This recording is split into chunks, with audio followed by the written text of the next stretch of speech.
Jay Crawford, Adam the Bull, Garrett Bush, Tyvis Powell, Jason Lloyd. Plus, ba-da-da-da-da, you're loving him, Mikey McNuggets. And so many big names, it would take me hours to say all of their names. The ultimate Cleveland sports show starts now. Booyah! Hey! Woo! What a start to the NFL season. Unreal. It comes down to the last play. I think that's the best opening game I can remember in recent memory. Yeah. Like I always look forward to that game. 207 days between the last game and the first game. I know. I love that there's a game tonight. We don't have to have I do too. I'm all about this first Friday thing. Yeah. I wish it wasn't in Brazil, and I think a lot of the players do too. But it's all good. I think, I hate that you would take that opportunity away from fans in the U.S. Yeah. I know what they're trying to do, grow the game, first game ever in the southern hemisphere of the globe. But we can't say enough about how good that game was. We're going to talk about that first before we get into our full menu. I think this is a full entire Browns show, right? 2 hours, nothing but Browns. It feels like a Monday on a Friday, and instead of reacting, it is a full preview. The Guardians were off last night, so nothing really to break down. We're going to give you everything. We're giving all our favorites games that we haven't done in a while. No Fence Riders is back. Yes. Headlines. Your McNuggets 5 piece. Yeah, it's not the greatest because it's stuff from last year. A lot of stuff we've talked about. But we're going to get in the rhythm, start getting back in the flow of things. And this today is the only Friday of the football season we're 2 hours on YouTube. Yeah. So we're going to make sure we got everything we could. No KYC show today. Exactly. There's some preemptive mandatory thing that NBC had to run. Right. And we have pre-written headlines, as Mike said, but also in our show fantasy league, there's 2 fans that we put in the league. Really? And one of them, you didn't know that? Yeah. No. Yeah, we had a contest. It was during the summer. No you obviously were off a lot. Yeah. We did a contest. We have 2 fans. So we have 12 teams now. 12 teams. Oh, wow. Okay. And one of the fans did pre-written headlines for the first week of fantasy. Really? I don't know if Mike was planning on mentioning it. Is it any that, good? Some of them were funny.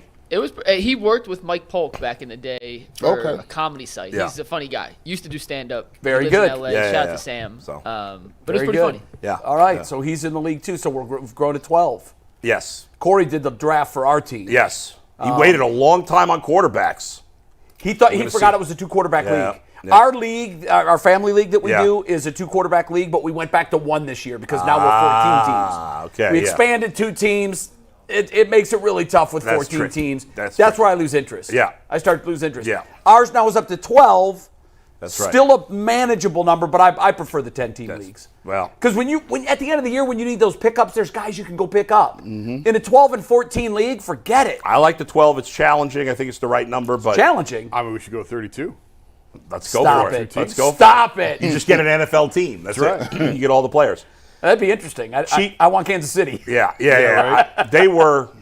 It's one game. You don't want to overreact. True. But with them, they have the track record already, so you believe most of what you saw. And didn't they lose their opener last year? Yeah, they lost to the Lions. Yeah, right to the Lions. But the only weakness you thought that they had in the last 2 years when they won the Super Bowl both years, was that they didn't have much of a wide receiving core. Ooh. And late last season, it looked like Rashee Rice was trending up. He obviously had a great game yesterday. But Xavier Worthy, who they drafted. My God. I mean. What pick was he? 28? 28. See, this is what happens, Browns would have had a pick before that. These stockpile guys, they don't listen, take receivers with third round. The Kansas City Chiefs do it every time. The Kansas City Chiefs do what other teams are afraid to do. We would have been like, we have Rashee Rice. We don't need another guy that runs a 2-flat 100-yard meter dash. What are we going to do with him? We have DPJ. Well, listen, Operation Stockpile. They show you how to overdo it every single time. They really are a model organization. Oh yeah. They're going for 3. Hasn't been done ever since the 60s. Okay, that don't count. No, for pre-Super Bowl, which who cares about? Yeah, in the Super Bowl era, no one's done 3. They've won 3 in the last 5. I think the last 3-peat in any sport was the Lakers. I think it was right with Kobe and Shaq. You're right. But they are a model organization in the way they operate. First of all, I think whatever the sport is, you have to figure out what is the must-have. the one thing you have to have before you can win a championship. And it's different, obviously, for each sport, but for football, we know it's quarterback. And they went and got that, and ever since, they've just been adding the other essential parts. And like a great organization, they just, when they leave, they rotate new ones in, and they know how to draft. And they let guys go. They don't re-sign everybody. They pick and choose who they let go, and they're usually right. I mean, they're becoming like what the Patriots were when Brady and Belichick were in their prime. And, like, I mean, you think about it. Patrick Mahomes didn't go first. I know he went in the first round. Yeah, but it wasn't But going into that draft. Look at the quarterbacks that went ahead of them. And as great as Myles Garrett is, the Browns should have taken Patrick Mahomes. There's really no argument. As great as Myles Garrett is, they should have taken Patrick Mahomes. Now, none of us were saying that at the time. Nobody. But Patrick Mahomes is as good a quarterback as we've ever seen. Their starting running back, who's excellent, was drafted in the 7th round. To put that into perspective and how important it is that you hit on that, the Niners thought that Trey Lance was that guy, right? Yeah. I mean, if you think about it, he was highly touted coming out. Yep. He wasn't the first pick, but he was a high pick. And you can look at the difference in how they worked out. You could go way back, Peyton Manning and Ryan Leaf. They were taking 1 and 2, and one defined a franchise in a good way, and the other defined a franchise in a bad way. And that is why we given the track record with these quarterbacks. You don't know what you're going to get. This is why the Browns made the move they made. When you have a chance to get one, you get one. It may not work out, but you got to make the move. It's just like hitting on the 14 at the casino. Yeah. The rules say hit on 16, man. Ain't nothing worse than having to hit on 16. Oh, no, you're right. By the way, the one example we didn't give is 2018. Baker first overall, he's mediocre. Yeah. Sam Darnold second overall, he's terrible. Awful. And the two best quarterbacks for that draft are Josh Allen and Lamar Jackson. Rosen is Rosen terrible. Yeah. Josh Allen was the third quarterback taken. Yeah. Lamar Jackson the 5th quarterback taken. They're 2 of the 5 best quarterbacks. You just can't project. It's really difficult. It's hard. And there's some good teams that have missed. Course. San Francisco's a good team. They know how to assess talent. They just got that wrong. They fell into Brock Purdy. Shout out. They did. You're right. And we talked in the past about how the Rams, when they went on the all-in trade, when you give up those first-round draft picks, it puts an onus on you to hit in the 3rd and 4th round. They hit it running back. They hit it wide receiver. On lottery picks, those were scratch-offs. Defense, too. They've gotten a lot of good. And the defense they've gotten. Speaking of a scratch-off ticket, I picked up Isaiah Likely and didn't play him, you fool. Oh, my goodness. How did you not play him? Yes. But how were you going to know? You couldn't have expected that. No, but what a jump. I didn't know he was going to put Mark Andrews on the milk box.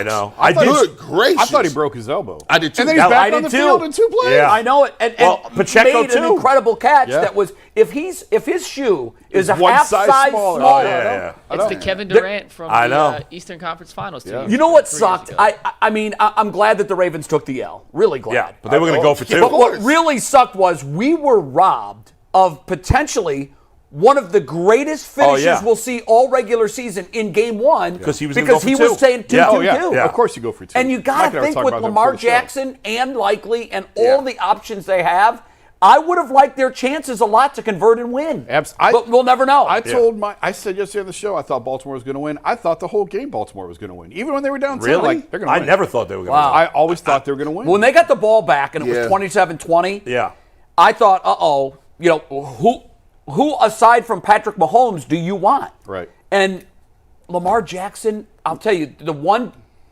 thing that really took away from his performance last night, first of all, and Collinsworth did a great job pointing this out, I'm watching the game going, do they have a vertical passing game?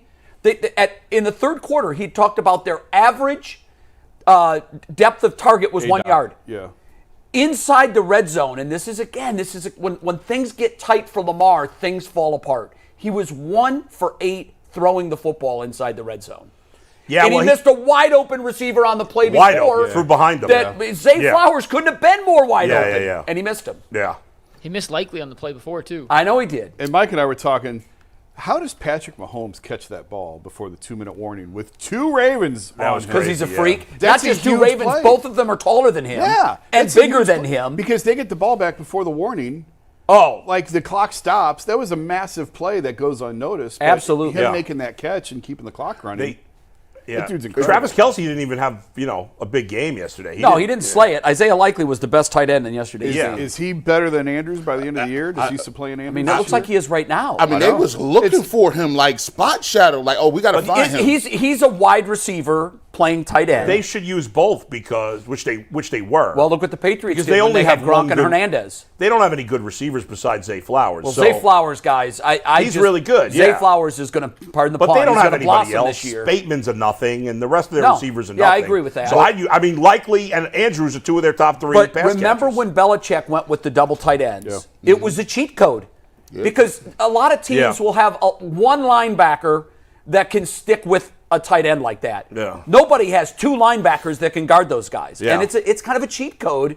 And you talk about the model franchises, and Kansas City is clearly one of them. Yeah. You have to put Baltimore right up there, maybe supplanting Pittsburgh, which used to be that. Sure. I think Baltimore has taken over Pittsburgh's role as one of those franchises that just rotates players in.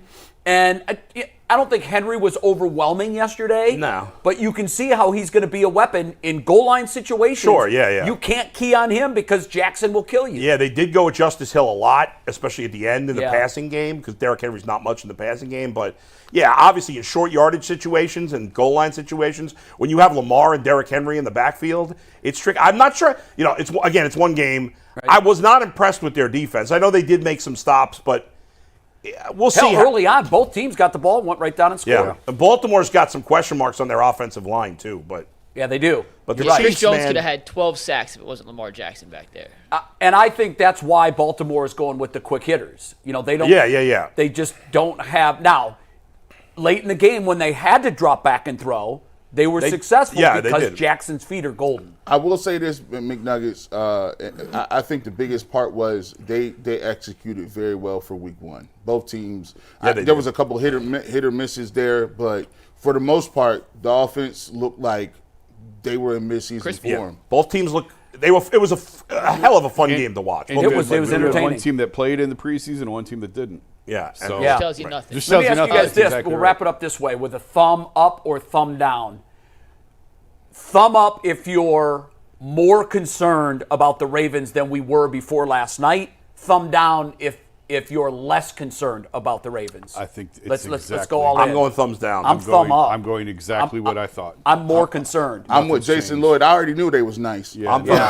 I'm more concerned, and Isaiah Likely's the reason why. Because we talk about the two tight ends. Yeah. My goodness, if they can parlay that into something with Zay Flowers as a deep threat and with Jackson running the football.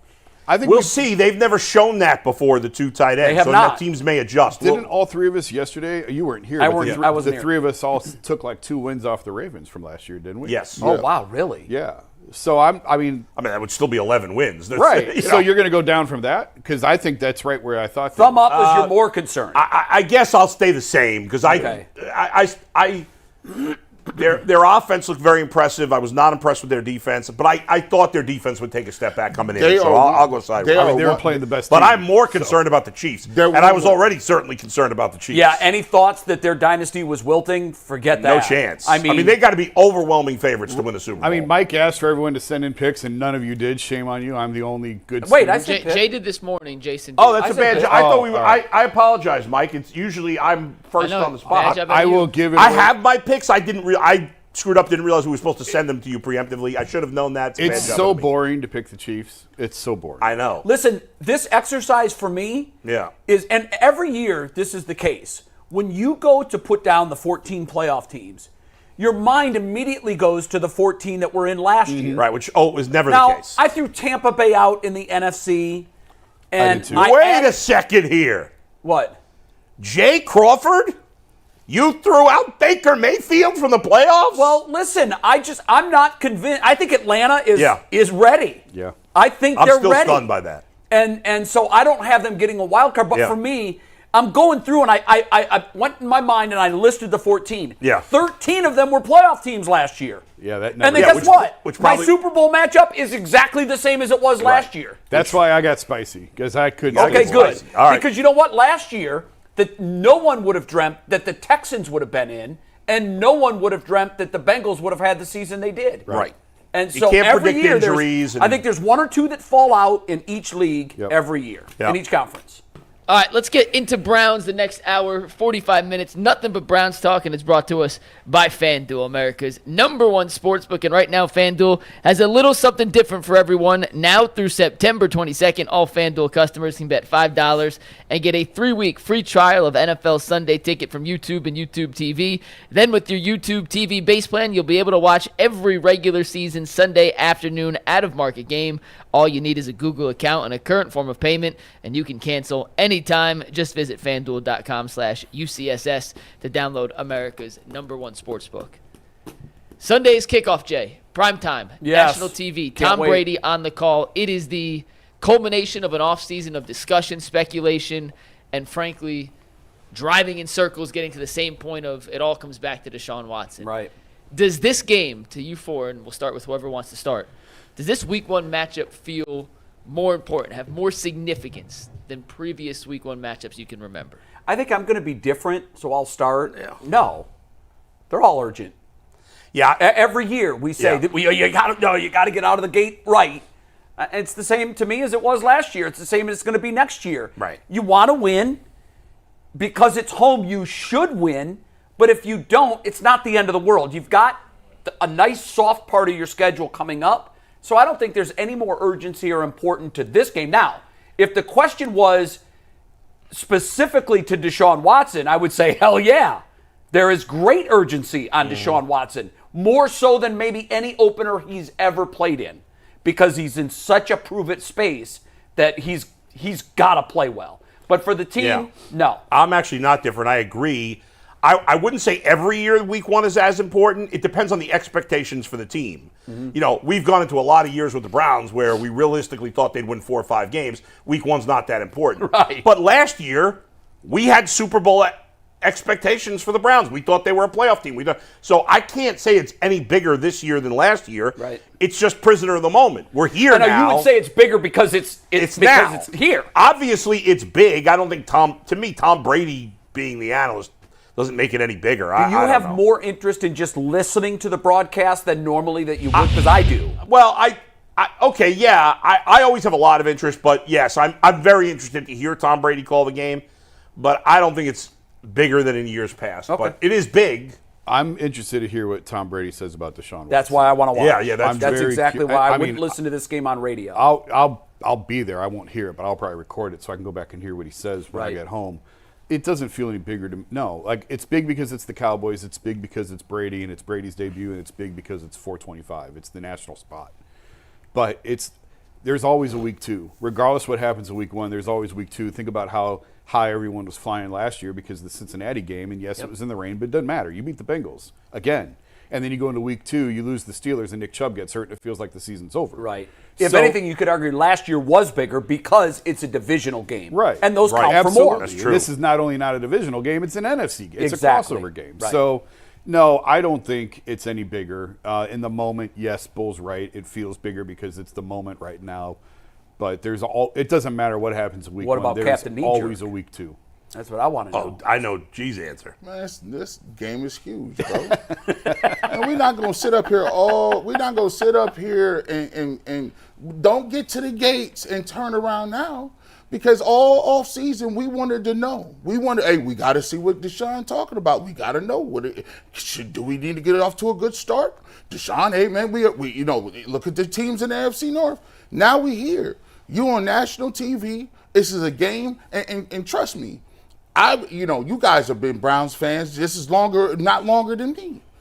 How many games do the Browns get an opportunity to be on a primetime game at 425? To me, this is signifying that our red shirt year is over. We are now off probation. They said, okay, you can officially like the Browns now. We've let you guys come back from the Deshaun Watson cloud. We can put you on TV now and talk about you. And on top of that, we're going to let Tom Brady get out here and tell what he knows, the greatest of all time, show what he know about. Because guess what? That means a lot. So for me, it's the America's team, it's the Cowboys, it's the Cleveland Browns. And by the way, this is the year that we we've been waiting for. Because guess what? We were promised this. It was a prophecy that a quarterback was going to lead us to the promised land, and it turned out not to be the right prophecy. We was all happy over OBJ. We was happy over Jarvis Landry. That seems like 35 years ago. Now we had to look our wounds. We built it right back up to a point where we're here today. And now guess what? We back here talking about the same expectations. Now, let's see if somebody can get it done. Because the quarterbacks I looked at yesterday, I'll take a game like that if we win or lose, right? Because I can win with that. I'm just trying to see what the energy is. I like that point, G. I do like that point. Yeah. There are losses, and there's no winning in defeat. Right. But if you're the Ravens today, you feel okay about yourself. Yeah, I think they could play 10 times on a neutral site, and they'd probably go 5-5, those teams. What we can't have, and if this happens, then in retrospect, you can look back and say this opener was bigger. What we can't have is a 37-7 boat racing. Oh, no. We're not doing that. Because you're right. The Ravens feel pretty good waking up this morning. It sucks. They're still 0-1, but they know that they were measured against the bar in their house in a huge setting, and they came up a centimeter short. You always hear it's a game of inches. Last night was a centimeter. That camera work was unbelievable. It was great. They came back. The goal cam was right down on it, too. And you feel good because you can say, look at Lamar Jackson. You say, hey, you missed a couple guys wide open. Guess what? We'll come back and we can fix that. But we completed the pass. We're a couple of inches off here. He was out of bounds. But if you look at it in totality, you feel great about it as a team because you know you got a guy that can go to Arrowhead, and if you need somebody to come up with a last drive, you got one. I'm trying to see if I got one of them dudes. That's what I'm looking for. Yeah, we're still in search. If the Browns win and Watson plays great, obviously we're all thrilled. Yes. If the Browns win and Watson does not play great, we're okay. We're happy they won, but we're a little anxious. There's still question marks. If they lose and Watson plays great, let's say it's a slugfest, I think we can all live with that. You don't want to lose.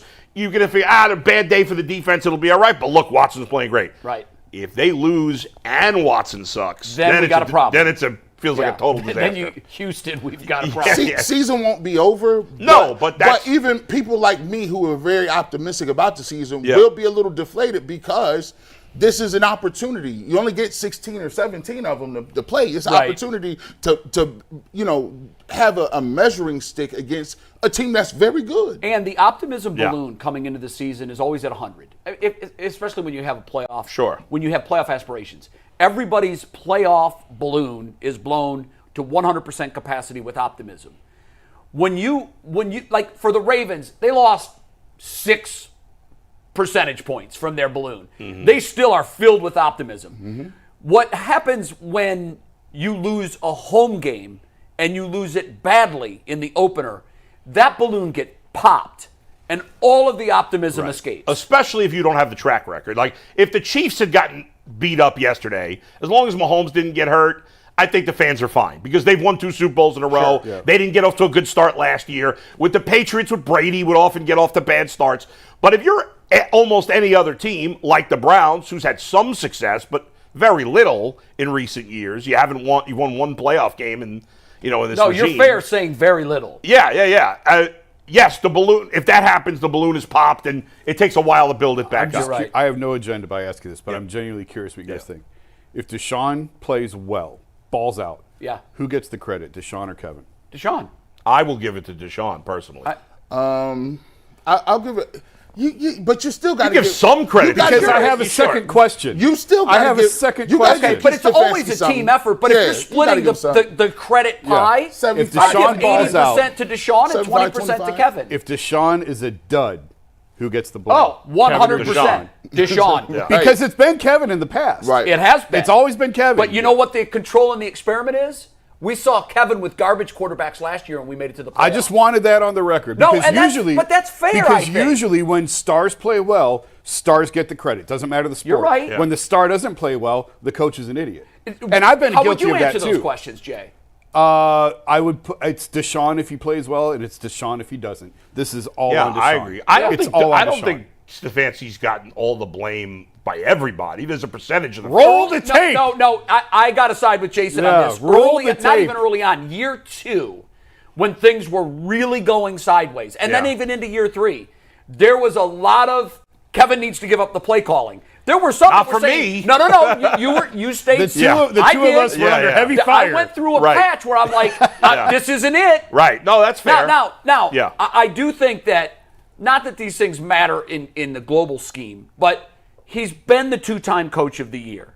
He won with 5 quarterbacks last year. Some of them are working selling shoes today. Yeah. What he did last year, for me, it gives him a long honeymoon moving forward when it comes to play calling. Remember that. It Clip worked. that. We saw it. It worked last year. I'm with you. To me, the only criticism of Stefanski about the Watson situation, and it would be a small one, is if let's say the offense is very different this year. Okay. And it's more the style that Deshaun Watson likes. I think there is a little criticism. Why didn't you change it last year? That's human nature. Right? Mm-hmm. Now, in fairness, Deshaun barely played the first year, so Kevin thought, hey, Kevin really believed that his system worked for Deshaun. I think that's the answer. And so he wanted to give it a second year. But you could give a little minor criticism if Deshaun really takes to what we think is a new system this year. Yeah. But minor. For the most part, for me, if Deshaun plays great, I'm giving him 95% of the credit. I agree. If he plays like crap, I'm giving him 95% of the blame. Kevin has passed the test. Yeah. He's proven himself. Yes. It's on the other guy now. Yeah. That's true. true. I completely agree. Let me ask you this, Bull. There was a point last year where it was widely discussed about play action and, can this team play action? Yeah. In my view, Deshaun has kind of been a victim of the hole they were trying to fit him in. Yeah. Because by that, we knew that Stefanski loves the play action. And by the way, it works the way this team is built. It hasn't worked with great success with Deshaun. So what I'm wondering now is, if we move forward and we don't see the play action offense is gone, and we have a much different RPO, let's rely on the quarterback's athleticism and agility, which clearly last year we didn't, and it doesn't work, then who gets the blame? Well, again, totally Deshaun. But Stefanski as being the head coach, couldn't he say, no, this is what I run, you're going to run it? Well, because I think a great head coach adjusts to the talent he has, and he thought that the talent he had would work great in his system. That was part of the meeting when they first met. Yes. And I understand even why he gave it the second year, because Deshaun had barely played the first year. But now he's clearly come to the understanding, okay, it's just not going to work in this system. I need to adjust to what this quarterback is comfortable doing. And if it doesn't work for Deshaun, I'm not blaming Kevin Stefanski, because he's done everything he can to make him successful. No, that is why I think, when people say, what are you looking forward to most? To me, it's the time. That's why I got to have you playing every week. I got to have you playing every week. I can't lose. What do you mean the time? The time, he has to be time in the system. He has to be able to play 17 games in order to get the reps in this system, in order for it to look the way it's supposed to look. I can't have you playing 14 games or 13 games and then. Actually, I would take 14. We would. If I'm being honest, I'd be thrilled with 14 But games. you actually want them to play 16 games, because you want the Browns to be so good that they've already played by week 17. I'll take that. I get your point. You're right. He's got to play. So to me, it's the the receiving core. I'm interested in seeing a lot of it, because a lot of it is speculation. We haven't seen very much, and this is going to be our first opportunity to see it. So we don't even know what the offense looks like, because you can rest assured they didn't show anything in the preseason. No. So we may be in for a dramatic shock if they come out. Because remember, the last couple of years, I would hear people come back from training camp saying, "Ho ho ho ho." Man, is this offense different, and it is new, and it is improved, and the wheels are shiny, and the engine is big. And then they rolled it out week one. I'm like, no, this is the same thing I saw last year. And as good as the Browns' defense is, or at least as good as we think it's going to be, it was very good last year. We don't know for sure how good it's going to be, but I think we all assume it's going to be really good. Dallas is a good offense. They're going to score. You're not going to shut them out. It's going to be perfect weather Sunday. It's going to be 70 degrees at game time. Yep. No rain. No, I don't know. I don't think it's supposed to be particularly windy. Small chance of rain. Very small. No, it looks picturesque for football. It looks like perfect weather. So you're not going to get. So you're going to the offense is going to have to keep up. I'm not saying it's going to be 35-31, but Dallas is going to score some. Dak Prescott's a good quarterback. So I expect a little bit of a slugfest, in the 20s at least. So I like that. I like the challenge of the first week. I like playing a good team in the first week, and I'm excited to see it. Okay. Yeah. Well, we just spent a lot of time on Stefanski. That's actually the main point of our next topic, but we'll get to that after a quick word from Prize Picks. Prize Picks is America's #1 daily fantasy sports app with over 5 million active users. It's easy and the most exciting way to play daily fantasy sports. Unlike on other apps, for Prize Picks, it's just you against the numbers. All you do is pick more or less on 2 to 6 player stat projections and watch the winnings roll in. Prize Picks invented the flex play, which means you can still cash out if your lineup isn't perfect. You can even double your money if one of your picks doesn't hit. Plus, Prize Picks puts their members first, so all withdrawals are fast, safe, and secure. Download the Prize Pick app today and use promo code LOCKEDONNFL and get $50 instantly when you play just $5. That is promo code LOCKEDONNFL on Prize Picks to get $50 instantly when you play just $5. And you don't even have to win to receive that $50 bonus. It's guaranteed. Prize Picks, run your game. So we haven't talked about this all week. And maybe bad job out of us, or maybe good job out of us. But we Kevin saved Stefanski, it for today. Yeah, we saved it for today. Kevin Stefanski worked for Mike Zimmer from 2014 to 2019 on the Minnesota Vikings staff. Stefanski coached the running backs, the tight ends, the quarterbacks, and then he was the offensive coordinator while Mike Zimmer was the head coach. Mike Zimmer is now the defensive coordinator for the Cowboys. It's been a few years since 2019, but knowing how long they worked together, Jason, I want to start with you. Is there an advantage either way in this matchup? Knowing how well these coaches know how each other thinks? Does either side have an edge in this coaching advantage? Yeah, I think Kevin has the advantage, actually, because Zim hasn't changed, and Zim does what Zim does. And Jay said it earlier, there is no film on this offense anywhere to be found. So if there is any sort of advantage to be had, the Browns have it, because Mike Zimmer can know everything he wants to know about Kevin Stefanski and how he loves tight ends and he loves play action. Allegedly, that's no longer the case here. So how can you be confident in your preparation when you don't really know what you're going to see? Right. Yep. So I don't know how much of an edge it is, but if you want to give an edge to either side, I think it's Cleveland's. G? These questions are very difficult because, teams are smart enough to break tendencies. I could have known you 4 years ago. That's like me and Bull both like food, right? But I don't know what Bull gonna eat for lunch. Like, he might eat a bunch of stuff. It's a lot of restaurants out there, bro. It don't really work that way. It's like, you could come into this game and obviously you're gonna have your scripted plays that you're gonna run, but you can't really figure out what a person's going to do because you've been around them for 4 or 5 years. Yes, they may have the core tendencies of, hey, I like to run this on first down, or I like to run cover one, or I like to bring a lot of pressure, kind of like, what Jim Schwartz does. But I don't think you can glean anything from that because every year when you start a new season, you start over, right? You don't have any tendencies on paper. You just can recreate what you want to do. Now, in crunch time, when there's 2 or 3 seconds or those 2 or 3 plays that really the game is boiled down to, everybody has tendencies on what they're gonna ride or die with. If it's Jim Schwartz, he's gonna play man-to-man coverage. I would guess, and everybody knows that. But at the end of the day, it comes to execution. Are you gonna execute? You can know if somebody's running a power toss, but are you gonna get off a block and make the play? Right. Yeah, I agree. I actually agree with both of you. I think if I had to pick who had an edge, I would say Stefanski, but I don't really believe there's an edge either way. They haven't coached together in 5 years. I mean, how well did Mike Zimmer know Kevin Stefanski? He was for most of the time there, he was a position coach. I think he knew him fairly well. But they spent quite a bit of time together, quite a few years together. I know, and he was the OC. No, I'm not saying know him like he knows him personally. I'm just saying Kevin Stefanski didn't have any power in Minnesota until he was the OC that last year. Yeah, they only had 1 year together where he was the chief of the offense. So how's he going to know? He probably doesn't know his tendencies beyond what everybody else knows. I mean, it's a very incestuous business. These guys all know each other pretty well, I think. Yeah, but when you're spending every day with him, even if it is only 1 year, I think you get to know him very well. Yeah. Kevin downplayed it. Kevin was asked about it this week, and he downplayed it. Yeah.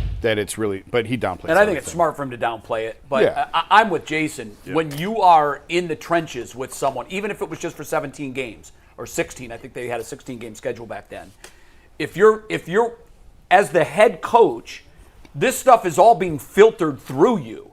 So you're hearing in meetings Kevin say, Mike, I really think that this is the way we have to go. Because you're kind of pitching your game plan to the head coach every week, even though you're the OC. You're running things through the head coach. So I think there's a great deal of knowledge both ways.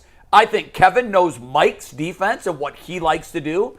And I think that on this flip side, Mike knows what Kevin likes to do on offense. I'm exactly where you are. I don't give a huge advantage. I don't even know if it's worth a point or two. But I do think that Kevin's offense is a complete mystery. There is a blanket over it. And we know this much. When they do pull the blanket off, it's going to look different. We've been told that things have been changed, and pretty radical changes, like tent-pole changes to this offense. So when we pull that black curtain off of this offense Sunday, we certainly will be surprised. And I think there will be a lot of times where Mike Zimmer was like, wow, didn't see that. And remember, now we have a new offensive coordinator, even though Kevin's calling the plays. That's part of it. What kind of input do we have now from the new OC that Mike Zimmer will be completely in the dark to? Yeah. It can be a bit of a hybrid. Like, there's some things Kevin Stefanski may like that he likes to see in certain offenses that he puts in, and he mixes that and matches it with what Ken Dorsey does. I think Ken Dorsey is the wild card because you got a guy who's come over. He's the offensive coordinator. I just think he has a bunch to say about what the plays look like and the concepts of drawing them up. You would think. And I just think that Kevin is the guy who's calling the plays, right? Out of the mix that they put together on game day, out of menu of plays. So I think he has a big role to play in it, which kind of throws it off a little bit. Maybe Zimmer is familiar with Dorsey. I would imagine Mike Zimmer, if you're scouting this game and trying to scheme your defense, you would go look at Buffalo. Yep. And you'd go look at Houston Deshaun. Mm-hmm. I would. And try. I'm not saying you're going to spend weeks on it, but you at least want to be familiar with the concepts and the route trees and everything else, because I think that is probably a better indication of what you're going to see on Sunday than the Browns even last year. And the good teams and the good coaches can adjust on the fly fairly quickly if the game plan from the opposite team is not what you expected going in. If you're a top coach and a top defense or whatever offense, you're adjusting. I mean, you're always adjusting on the fly, because even if they are doing what you think, well, maybe you're not maybe you thought you were going to stop the run and you were going to struggle against the pass, and maybe it's the opposite and you got to change things up. So where there may be some carryover, and I disagree, Bull, G, on one thing you said that every year you just recreate yourself. That's true. Look at Andy Reid. But Andy Reid's vertebrae is the same. Now, the offshoots change year to year, but you're going to get trick plays. He's going to rely on speed at the receiver position. So I do think that every year you go back into the lab and you try to recreate some things and add some wrinkles. But the vertebrae, I think, remains the same. And where Zimmer might have an advantage based on that, when you get into play calling situations, I may not know what 3rd and 6 will exactly look like, but I do know what his DNA says he likes to do on 3rd and 6. Mm-hmm. The play might be different, but on 3rd and 6, Kevin likes to throw to tight ends. So let's bring in our heavy package on tight end pass coverage and play it from there. But see, that's where self-scouting comes into play. You self-scout yourself, you break down the tape and you say, okay, what have we been doing on 3rd down? Right. And to keep yourself honest. And then they keep the analytics comes out and say, well, listen, coach, we're heavy on throwing the tight ends on 3rd down. Well, okay, in this position, if we get to 3rd and 4, we want to break tendency on that. Let's go another route, because we know that they know that this is what we've been continually to do. Like, so self-scouting comes into that a little bit too, where you got to keep yourself honest on what you're doing in your game planning. You trust me. If it's 4th and 1, and you're like, I got the best offensive line in Nick Chubb, I'm running the football. Yeah. But sometimes you do want to give a little wrinkle. I think Kevin, all teams do it. I think Kevin is really good at showing you something early to come back and give you that look and give you something different later in money time, crunch time situations. And it doesn't always work. Player. And that's how you wind up with Jacoby Brissett coming in and throwing it to the end zone. And sometimes you pull your hair out and go, oh my God in heaven, what was that? But he's, on the whole, I still give him credit for showing you something early and then coming back and giving you that same look and giving you something much different out of it later on. Great chess players always play a few moves ahead. Yeah. And that's what Kevin's been very, very good at that. You're right. And hopefully that continues. But that's another one of the chess matches. The game within the game will be the Zimmer and Stefanski sort of battle of two old friends. It's time for No Fence Riders, guys. We've done No Fence Riders for a real game in nearly 9 months. It's time to bring this bad boy back. And a quick reminder that the post-game show, G, Earl, myself, starting at the 2-minute warning every week, is back. Live game reaction to everything we see unfold in front of our eyes. And if it's a tight game, it's a fun second screen viewing opportunity to see the Browns hopefully pull out a last-second win. They had it happen to us a few times last year, and when it does, it makes for must-see TV. So make sure you guys check out the Ultimate Cleveland Sports Show Browns post-game show, which starts again this Sunday. Mike, do those live on our YouTube page forever? So here's why you need to watch this if you don't have plans to do it. Last year, was it last year or 2 years ago? The season opener, Carolina 2 years ago. Baker versus the Browns. You couldn't have scripted more drama in that postgame. Watching that postgame show is second only to watching the game. Watching the ebbs and flows, Bulls' excitement meter go up and then go down and go back up. It was absolutely insane. And these postgame shows, go back and watch the Browns-Panthers postgame show again. I promise you will be entertained. And you know how the game comes out. Yeah, right. But I promise you, there's some good ones. You will be entertained. Yeah, there's some good ones. It's a lot of fun. Let's play a little round of No Fence Riders. Dustin is now in the fold with the No Fence Riders. Oh, great. We can't have a split. We can have even because we have 8 people voting now. Wow. So most of these were darn near split.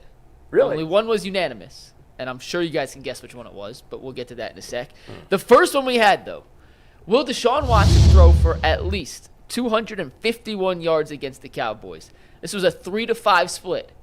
The 3 who said yes, Earl, G, and Jay Crawford. Ooh. Okay. How'd you come up with 251, Mike? That's probably the betting over. Is that the betting over? It wasn't. It just felt like the right number where it was high enough that it wouldn't be. Do you know what the betting number is? I can tell you in 1 sec. Yeah. I thought you took it off the line, to be honest. I'm guessing the line might even be lower than that. I think the line will be lower than that. Yeah. It should be lower than that. You know how many times? His 221 on FanDuel. Yeah. And I would easily take the over on that. You know how many times he's thrown for 251 yards in his first game of the season? No, since he's been a Brown. No, well, just in his career. No. The amount of times he surpassed 251 yards in his first game, 2. Really? And 1 was 253.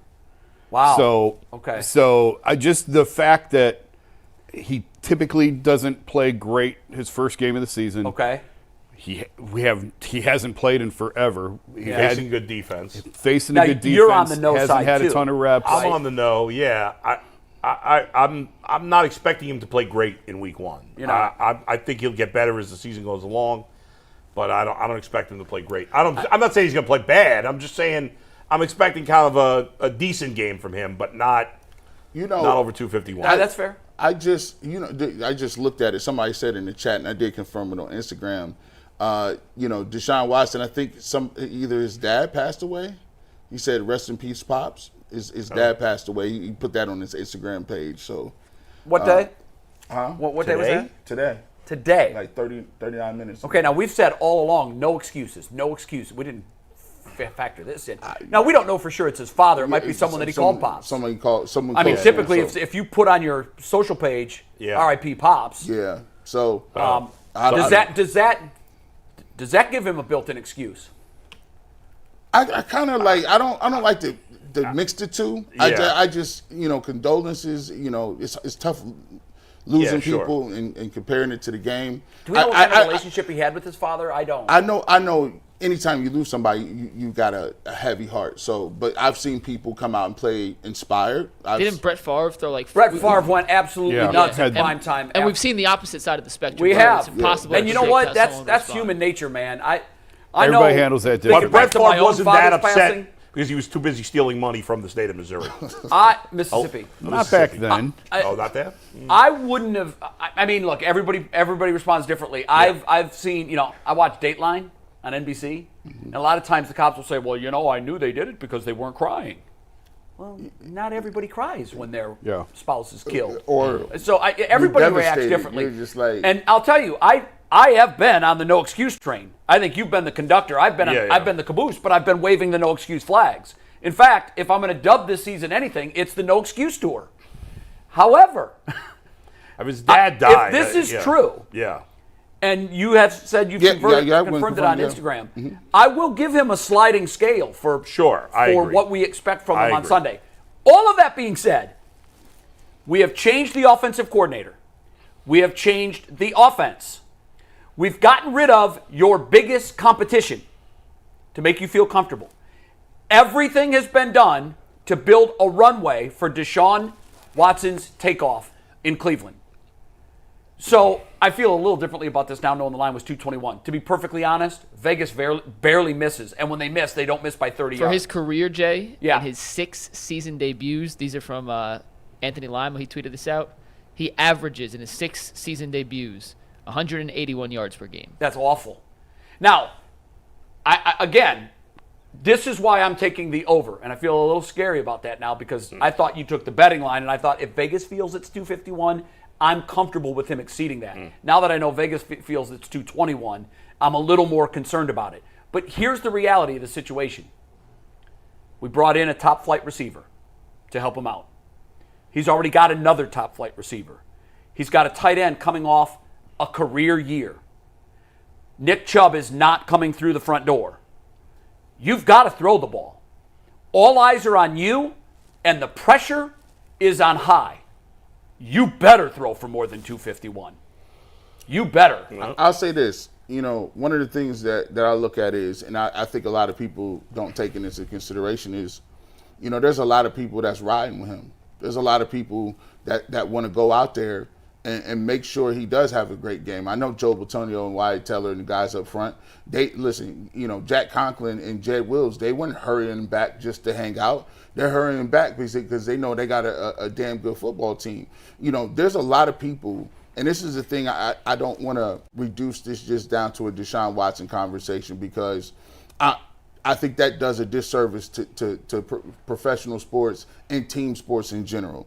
It's 11 people that's pouring into one another, that's really got each other's back. And if you want to go down the line, the Cleveland Browns as a whole, all of them got something to prove. You think Jerry Jeudy don't think that he want to prove people in Denver wrong? You don't think Amari Cooper want to prove a lot of people wrong? He's playing against the Cowboys. He's looking around and people getting contracts. He didn't get one. You don't think that Nick Chubb is chomping at the bit to get back? Hey, David Njoku is looking at over the line of scrimmage at Michael Parsons, and Michael Parsons been sneak dissing the Browns for years. You don't think he want to get a chance? These dudes is ready to go, and yes, Deshaun has to play well. But I think there's a lot of people on this team that have his back, and a lot of people on this team believe that they can do something great this year. So I think there's 10 other dudes that's going to step up, and I think 250 is it's 250. He might get 300. Knowing his average on the starter is 181 on the opener. Yeah, he starts the season slow. It's been a bad trend for Deshaun. Now, in fairness, that counts his first game ever as a rookie, which it's his first, and it counts his first game back from suspension from missing a year and then 11 year. So but that's last year's season opener, he was ready. Right. He had the run up. And now, you can always come up with an excuse. Bad conditions. It was rainy. Hey, but if he come in and throw for that 300, I need that script to change. I need at least 25 minutes of that 300 McNuggets. We ain't gonna skim over it. We're not gonna do. If Deshaun plays well, I can promise you, in our 2.5-hour show on Monday, 35. There will be a large majority of it devoted to Deshaun. Well, guys, think back to the Baltimore game. It's the biggest story. Yeah. What did we do after the Baltimore game? We threw a Deshaun Watson parade. Deshaun Watson's performance every week is the biggest story besides the win and the loss. And it always will be because he's the quarterback, and that's the way the cookie crumbles. That's right. So I'm a yes, but with an asterisk. All right, Mike. Second fence rider. This one's a dead even split, 4-4. I don't know why you keep saying that. Why do you tell us beforehand? Why don't you just show it? It's a good point. I'm a little rusty. First time I've done it all year. What number's higher? Zeke's total rushing yards. This was good. Or the longest field goal. This was creative. What number did you guys use as the longest? That was a Super Bowl, like a Super Bowl. I sent that to him. Let me see. I had 52. I used 55. Okay. I don't care what the number is. So you're confident he's going to exceed it? No, I went the other way. Well, what if the number? What if there's a 31-yard field goal and that's the only one? I don't think Zeke's going over 35 yards. Yeah, so it was easy for me because even using 55, guys, what do we think this is? He's Kareem Hunt. He's Kareem Hunt. He's got 3 wheels and one of them's flat. And by the way, the reason I have to tell you if it's a split or what the thing is because you guys have already given analysis. I haven't even showed you the Let's result. see it. So just show it. Here's the result. It was a 4-4 dead even split. Myself, Jay, Dustin, and Tyvus. The 2 Buckeyes went with Zeke. Yeah, Shocking. how about that? You went with Zeke. Oh, yeah. No. Oh, you No. Did I go with Zeke? You went with Zeke, yeah. Oh, I changed my mind. I don't think he's going to do it. Okay. I don't think he's going to do it. I got a 56-yard field goal. That's the danger of doing these things in 3 seconds. And Zeke gets 47 yards. And what will the longest field goal be? 56. Ooh. I had 52-yard field goal and 39 yards for Zeke. It's a great question. Yeah. Like it is. I liked it a lot. Creative. That's like a Super Bowl I liked it so much right I answered there, it both ways. And But I do feel comfortable now in saying that he's just not going to do it. He's just at 50. If we get a 55-yard or even a 50-yard field goal, they've got a kicker that made a 70-yard field goal. That's true. Not to go back to the Watson thing, but I looked at my numbers. I had him at 257, so don't get it twisted. Like it was like 5 over the target. Oh, listen, I have the 251 and a half. I got 257. I have all I could do to pull him over the 259. Right. Okay. It is September. The weather should be beautiful. It's not the wind isn't as much of a factor in that stadium. And in September. I think the Cowboys are down their best ball hawking defensive back. Yeah. And and we know that if there was an off-season tug of war between Kevin's philosophy and Deshaun's philosophy, I believe Deshaun won. Oh, he did. So we better, and we know what Deshaun wants to do. Yeah. He wants to heave the football. That's right. So I think he's going to have 30-plus attempts, and I think he'll go over 250. All right, next one. This was a good one, too. The battle of 2 of the best pass rushers in the NFL, Miles and Micah. Who has more sacks? Bull, you want to take a guess on how this voting went out? 8-0. Steve, the reveal? Everyone said Miles. Oh, my God. Well, which scares me. That's a guarantee, That's a Micah. homer. That's a homer still right there. Well, I took 2 seconds on that one because Miles always plays well in September. That's his best month. That's a great point. He is the greatest September pass rusher in the history of the sport. Mr. September. And hold on. Reggie Jackson was Mr. October. I want to file something real quick. September. When we get to the 5 stats, not only is September lining up for Myles Garrett to have a monster game, wait till you see the other factors that if whatever the odds are on Miles' sacks, based on his history, I'm telling you, take the over. We're going to get to that in about 25 minutes. Are you talking like specifically about the lines that he's going to go against? You'll see. Okay. You'll see. This is a perfect matchup. All the stars have aligned for a 5-sack Miles. I got to Miles. It took me more than 2 seconds. Because Mike is also going to have some softness on the Browns' offensive line. No. And he's going to get a sack. I got Miles. We had a soundbite yesterday from Micah talking about the assassin, the killer. How he's looking at this season. And I really like Micah Parsons. I don't know if I've said that before. And I don't mean as a player. I mean as a person. I watched the whole interview, and I just thought he was effusive in his praise on Myles Garrett. Just couldn't have said enough positive about Myles Garrett. But he also said, I'm going to tell you the truth. When we played the Rams, I'm looking over there to see what Aaron's doing. And if he's got 2, I have to get 3. And I like that mentality. I really do. Sure. I'm sure Miles is going to do the same thing. I got Myles Garrett with 3 sacks. Woo! I got, I just forgot his name. Michael Parsons. Michael Parsons, jeez. With 2. And we didn't even mention, Miles is going against the team he loved. So he's going to be extra motivated. He's going to be extra motivated. I've never thought of that until right now. I got Myles and Garrett. 2 rookie offensive linemen. Myles Garrett 2.5, Michael Parsons 1.5. Okay. I'll take any of those combos.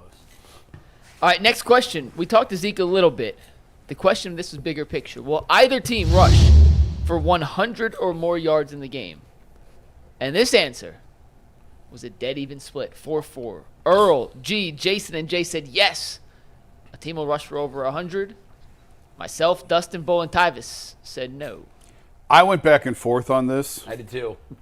I've landed on yes because of the quarterbacks. Because I think both quarterbacks are going to be on the move. Add to the team running totals. And that might put it over the top. Yeah, that's really running backs. No, if the question was running backs, I wouldn't have got there for 100 with just running backs. I couldn't have got. I would have said no. I mean, both teams' rushing games. If you look at the rosters and the players that they have, they're below average. Yeah, both of them. And two really good defenses. And two good defenses. But I think the quarterbacks are going to be a big factor. Their D tackles ain't that good. I'm not saying 50 yards. Their D tackles not good. Listen, I got them running for 112 yards. I got 30 of that coming from a quarterback. So that puts you, 70-some yards? The Browns have to run the football. Like, they have to have that as a threat. They cannot come out here playing run and shoot offense. They got to have Do you think we'll see that, though? Because I'm not sure we'll see that. Listen, just because you are a passing team, sometimes you run to set up the pass. Well, Baltimore did that really well last night. So I need them to at least have the threat of the run. And Jerome Ford broke a handful of big plays last year. He did. So one big play and they'll get there. Right. You're right. Yeah. Okay. What's next? Next one. Will Amari Cooper and Jerry Jeudy combine for more receptions than CeeDee Lamb? Another dead even split, guys. I'm shocked by this. I thought everybody would have said yes. I thought I'd be alone on the no side. Nope. You're with me, Earl, and Jason. The biggest stunner is Earl being on that side. Because I'm really surprised by that. Earl makes G look like not a homer because Earl is the biggest homer on the show. Compared to I'm a conservative. Yeah, right, exactly. So why are you a no? Because I don't think Jerry Jeudy's going to get a lot of targets. People don't think this is crazy. I'm gonna add Tyvis to it, McNuggets to it, now Bull to it. People don't expect much out of Jerry Jeudy this year. Well, you know why? Because the wide receivers we've brought in the past have been below what we expected. It's 4 receptions. But wait a second. If Cooper and Jeudy get 4 apiece, that's 8. Yeah, but I think CeeDee Lamb getting double digits. I think CeeDee's going double Watson figures. has barely played with Jerry Jeudy. Now, I'm not saying he's going to be low every week, G. I'm just saying this week, I'm expecting it to be like Cooper, Njoku, and the backs as the key. And I think CeeDee Lamb's going to get a ton of receptions. I think he's going to have double-digit receptions. I do, too. Yeah. I have him at 10 or 11, but I want 6 from Cooper and 6 from Jeudy. I'm sorry. So where is Newsome and Ward at when he's getting 12 catches? Listen, CeeDee Lamb 200 yards. I didn't say 200 yards. In the NFL. 12 touches is a lot. If you go off last year's defense, Emerson was on this side and Denzel was on that side, and they never moved. You had this side of the field, you had this side of the field. It doesn't matter where the receivers go. If the Browns play that way again, the Cowboys will move CeeDee around and get the matchups they want. He plays a ton of slot. So, last year, real quick, just on the numbers. He played like 55% of his snaps from the slot. He had 181 targets last year. It was like 25 more than anyone else in the NFL. He led the NFL with 135 receptions. He averaged almost 10 yards a reception. I mean, this dude's volume unmatched in the NFL. It's incredible. I get it. I expect the Cowboys to throw. Listen, I think the Browns will be more balanced in this game than the Cowboys will be. I agree with that. With run and pass? Yes. Well, the Cowboys have no run. Well, yeah. Listen, that's not saying much with this team. Because Dallas, I don't know how Dallas is going to run the ball. Plus, I expect it to be a relatively close game, so I don't think we're going to be in a situation where, Dallas is up big, so they're going to run. Right. I mean, you telling me that you're going to come to Cleveland with one of the best defenses and Myles Garrett and the rookie tackle, and you're going to throw the ball 50, 60 times? Yeah, but the alternative is what? 60, the alternative not is 60, handing but it to who? 45. Yeah. Who are you going to give it to? I mean, they at least got to hand it to somebody. Like, I'm not going to let Myles Garrett just be out there running around because that's what's going to happen. Do you know what happens? Jim Schwartz will be like, okay, well, here's what we're going to do. We got 3 great corners, and we don't even care about the other. Who is the other receiver? Brandon Cooks. Yeah. Okay. Good player. Ooh, wow. Brandon Cooks is not Brandon Cooks of 6 years ago. He's still a good player. He's still a nice player. I'd take him on that play. I mean, Their tight end, solid. Ferguson, solid player. Solid. But listen, CeeDee Lamb, after the first 6 catches, we got to do something about that. He can't have 12. That's the only way they can win. By the way, if CeeDee Lamb has he could have 10 catches for 85 yards. It doesn't have to be a 200-yard game. That's a lot of catches, man. It is. Hey, G, can I give you a scenario of how I play this out in my mind? All right, go ahead. Dallas has no run game, so I think they're going to throw the ball a ton. I also don't think they can protect very long. I can see CD getting 15 receptions or 15 targets. Quick hits. And none of them are like a bunch of little bubble screens, a bunch of real quick slants. Yep. All Get underneath. the ball in his hands. And as good as the Browns secondary is, I mean, CeeDee Lamb's elite also. So, he's good. So he's going to make plays. CeeDee Lamb's a better receiver than the Browns have a corner, right? Like CeeDee Lamb, if you were yes. I think Ward's close. Ward is close, but I think CeeDee Lamb's top 5 receiver and maybe top 3. I think he's top 3. They're gonna if the Browns play the scheme they did last year, which we don't know if they will, but Denzel had this side of the field and Emerson had that side of the field. If they do that again Sunday, did they do that 100% of the time? Quite a bit. I feel like I do remember they not often, but it seems I do remember they follow guys in motion. Denzel went the slot a couple times, but for the most part, they played each side of the field. That's their tendency. That's how was Schwartz last has year. always played, by the way. I know. That's what he likes to do. But Dallas is going to move CD around. They're not just going to leave him one-on-one. Okay. Man, and if he's in the slot I a wish lot, this game was kicking off right it's now. CD versus Newsome in the slot. All right, it's been good last so fence far. rider. Yeah. 2 of the best kickers in football last year. Brandon Aubrey was the best kicker in football. Missed 1 kick all season. Dustin Hopkins was tremendous. An incredible trade by Andrew Berry.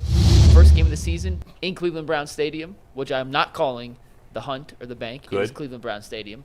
Will either kicker miss a kick on Sunday? Earl, Jason, and Jay said yes. Tyvis, myself, Bull, and Dustin all said no. The odds are that they'll make they'll make more than they miss, right? Yeah, but sure. What happened? The very first attempt of the season was Justin Tucker wide left. Shanked it. Well, it was his first He didn't attempt. shank it. It wasn't the first attempt of the game. It was his first attempt. Right, his first attempt. Yeah. Yeah. Well, no, it was the first field goal attempt of the season. No, I'm pretty sure Butker had already hit 2, hadn't he? No, I thought the miss was Well, field goal, but it was was they had made extra points. I actually thought I answered. I think that was his very first kick of the season. Weren't they down 7-0? No, Well, I'm misremembering the way the Ravens played scored a out touchdown then. first. And this is what we call splitting hairs. It doesn't matter. It was the first field goal of the season. The for point him, is they for got sure, and he missed it. It's 2 good kickers. Seems like perfect weather conditions. Right. Of course, there could always be a miss. Now, it is one of the trickiest stadiums to kick in. I'm not sure what the wind's going to do. Well, that's why I was actually talking about the kicking earlier. When it's September, the winds don't swirl as much as they do November, December. It should be a little easier to kick in. Forecast. I actually thought I picked 68. I thought I said no, Mostly but either sunny. way, you could get a kick chance at of the rain. end of the first half, going into halftime. You try line up from 54, 55, weird now, things these happen. 2 kickers were wildly accurate last year. Yeah, but typically Dustin is not a long range. I don't know where that came from last year. He must have been. He'd been terrible from long distance. Yeah, before that last was year. his. Boy, he came in and just blasted some long kicks. Yeah, he did. I think he's going to make an extra point. According to WKYC weather, 1 p.m. on Sunday is expected to be sunny, 65 degrees, winds northwest at 12 miles an hour. Oh, that's okay. But we play at 4, though. Yeah, nobody cares about 1. Oh, I'm sorry. 4:30. Correction. 4:30. Hey, if he's going to call you out. Yeah, hey, listen. Absolutely fair. I don't care. McNuggets was waiting. I got him. What am I, some soft ass who can't take a criticism? All right, get to the 4:30. Yeah, 4 o'clock. You're right. I can't do 4:30 because it only is 4 or 5. So I'll say 4 o'clock. Sunny, 67. Actually, 4 is irrelevant because they're not playing yet. Give me 5 o'clock. 5 o'clock. Thank you. Sunny, 68. Wow, it's getting warmer. Getting warmer. Winds northwest at 12 miles an hour. It's like and the dome wind's weather. going down as the hours go down. Which it usually does. That's in the So evening. it's going to be mid to upper 60s the whole game. That's dome weather with stiff air conditioning. Yeah, that's right. Yeah, you're right. I mean, it's almost perfect. Yeah, that's perfect. It's perfect football weather. And Quincy said the velocity on Deshaun Watson's ball is it's through the roof. It's as high as it's ever been. That's right. So it's going to cut Better through be. the wind anyway. Let's go. Let's win this thing.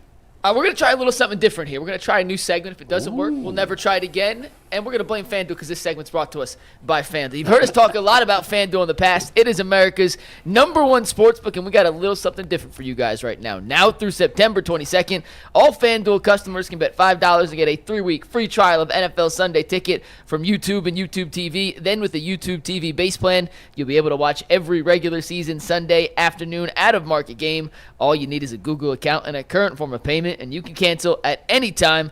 Just visit FanDuel.com/UCSS to download America's #1 sportsbook. So the last year, Jay, we did a draft, 10 best players in the game that we'd want for that game based off injuries, yada yada yada. But because I like that. I always thought that was fun. If this doesn't work, we'll go back to it because I don't understand where you're going with this. So we lost tag board. Huh? We're going to add the points up. But I don't understand. Like, you're either going to give a 2, 1, 0, or Mike's negative explained 1. this Why twice. don't we just give them stars? You're 1-star, 2-star, 3-star, or 4-star.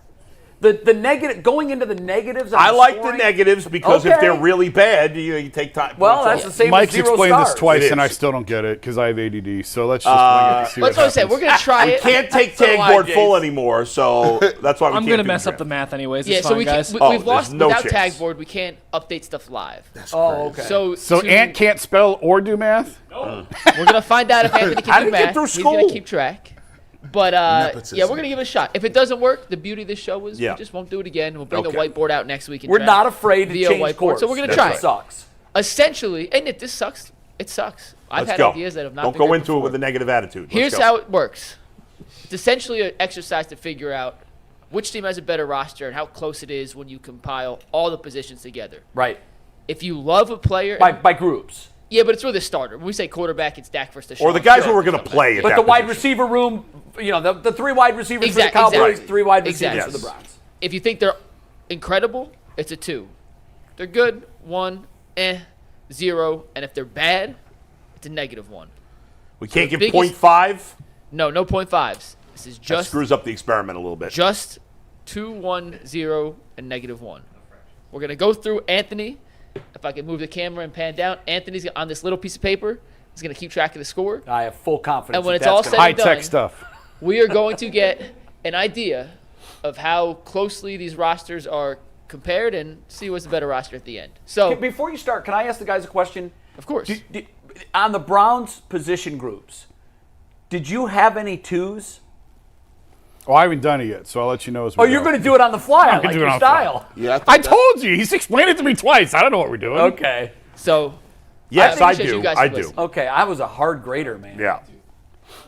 But I did send in my picks for the playoffs. He did. Yeah.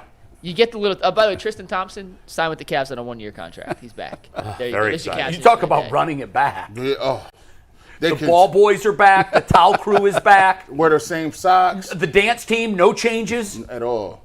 At all. Good gracious. All right, you guys ready? I can't tell in October. Let's start with the quarterbacks. Dak versus Deshaun. 2, 1, 0, or negative. How do you do this? We're gonna come to a consensus answer here, and keep track of the score. Okay. I got Dak as a 2. I got Deshaun as a 0. That's exactly what I was going to say. Me 2 too. and 0. Dead on. G's 2 got and 0. No, G doesn't have that. No, he does. He has Sean a 2 and Dak a 0. So a 0 is like what, average? Just neutral. No, neutral. Neutral, yeah. Not going to be the reason they win. Not going to be the reason they lose. And Dak in 2 is the highest. Yeah. Who's the highest? Man, I got 2 and a 1. Okay. Who's You got 2? Sean at a 1. Yeah, Deshaun Watson's 1. We're doing consensus, so I appreciate everyone giving it. We're gonna conglomerate. Running backs. I got the Browns at a 0 and the Cowboys at a -1. I agree with that. I would have said 1 and -1. I'd give the Browns 1. You would give the and Browns the Cowboys a -1. All right, you got to split the difference on the Browns grade, Mike. I actually believe due to the offensive line and them having to run the ball like I feel like they do need to do to keep it balanced a little bit. I got 1 -1 because I don't. You got to break the tie, Mike. On that. I'm actually gonna go 1 -1. I think Okay. Jerome Ford's adequate, so it's a 2-point swing. So for the I was a Browns. little stiff then on the Browns grade. All right. I felt like when I was doing these, I'm like, I feel like the Browns are a good team, but why don't I have 2s? Oh, all right. I have a couple of 2s. Okay, I have one see. 2. That was it. All right. Next. Receivers. I went Cowboys 2 only on the strength of CeeDee Lamb. Yeah, and how good he is, and then I got the Browns at a 1. Same. That's what I got too. Same. I would like to give the Cowboys like a 1.5, but since we can't do that, I know. The Cowboys receivers are better as a whole. So I got to go. Just because CD is, in my view, top 1, 2, or 3. Yeah, Mari's top 15, but yes, and because of the CD's difference top there, 5, yeah. I got 2-1. 2-1. 2-1 for the Cowboys. Yeah. So the Cowboys are back up now by 1 point. Okay. Tight end room. Njoku, Ferguson. Is it even? No. I would go 1-0. I'd go Cleveland 1, Dallas 0. I got 1-1. And I have to say, I almost gave Cleveland a 2 on this. Almost. I just couldn't get there.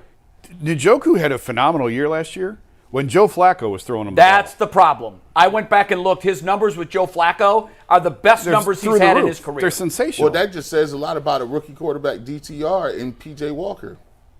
I mean, he had games with Deshaun, too. He did, but until he does it with Deshaun, I can't give him a 2. I give him a 1. When you look back on last season, Njoku looked like the player we've wanted for 6 years when he was catching balls from Joe Flacco. But he's still not, even with Flacco, he's not Kelsey, he's not Laporta. No, and that's why I couldn't quite get to it, But he's in that next tier below. Yes, he is. He's in 6 through 10, and I couldn't put him in the 2 category because of that, but I gave him a 1. Yeah.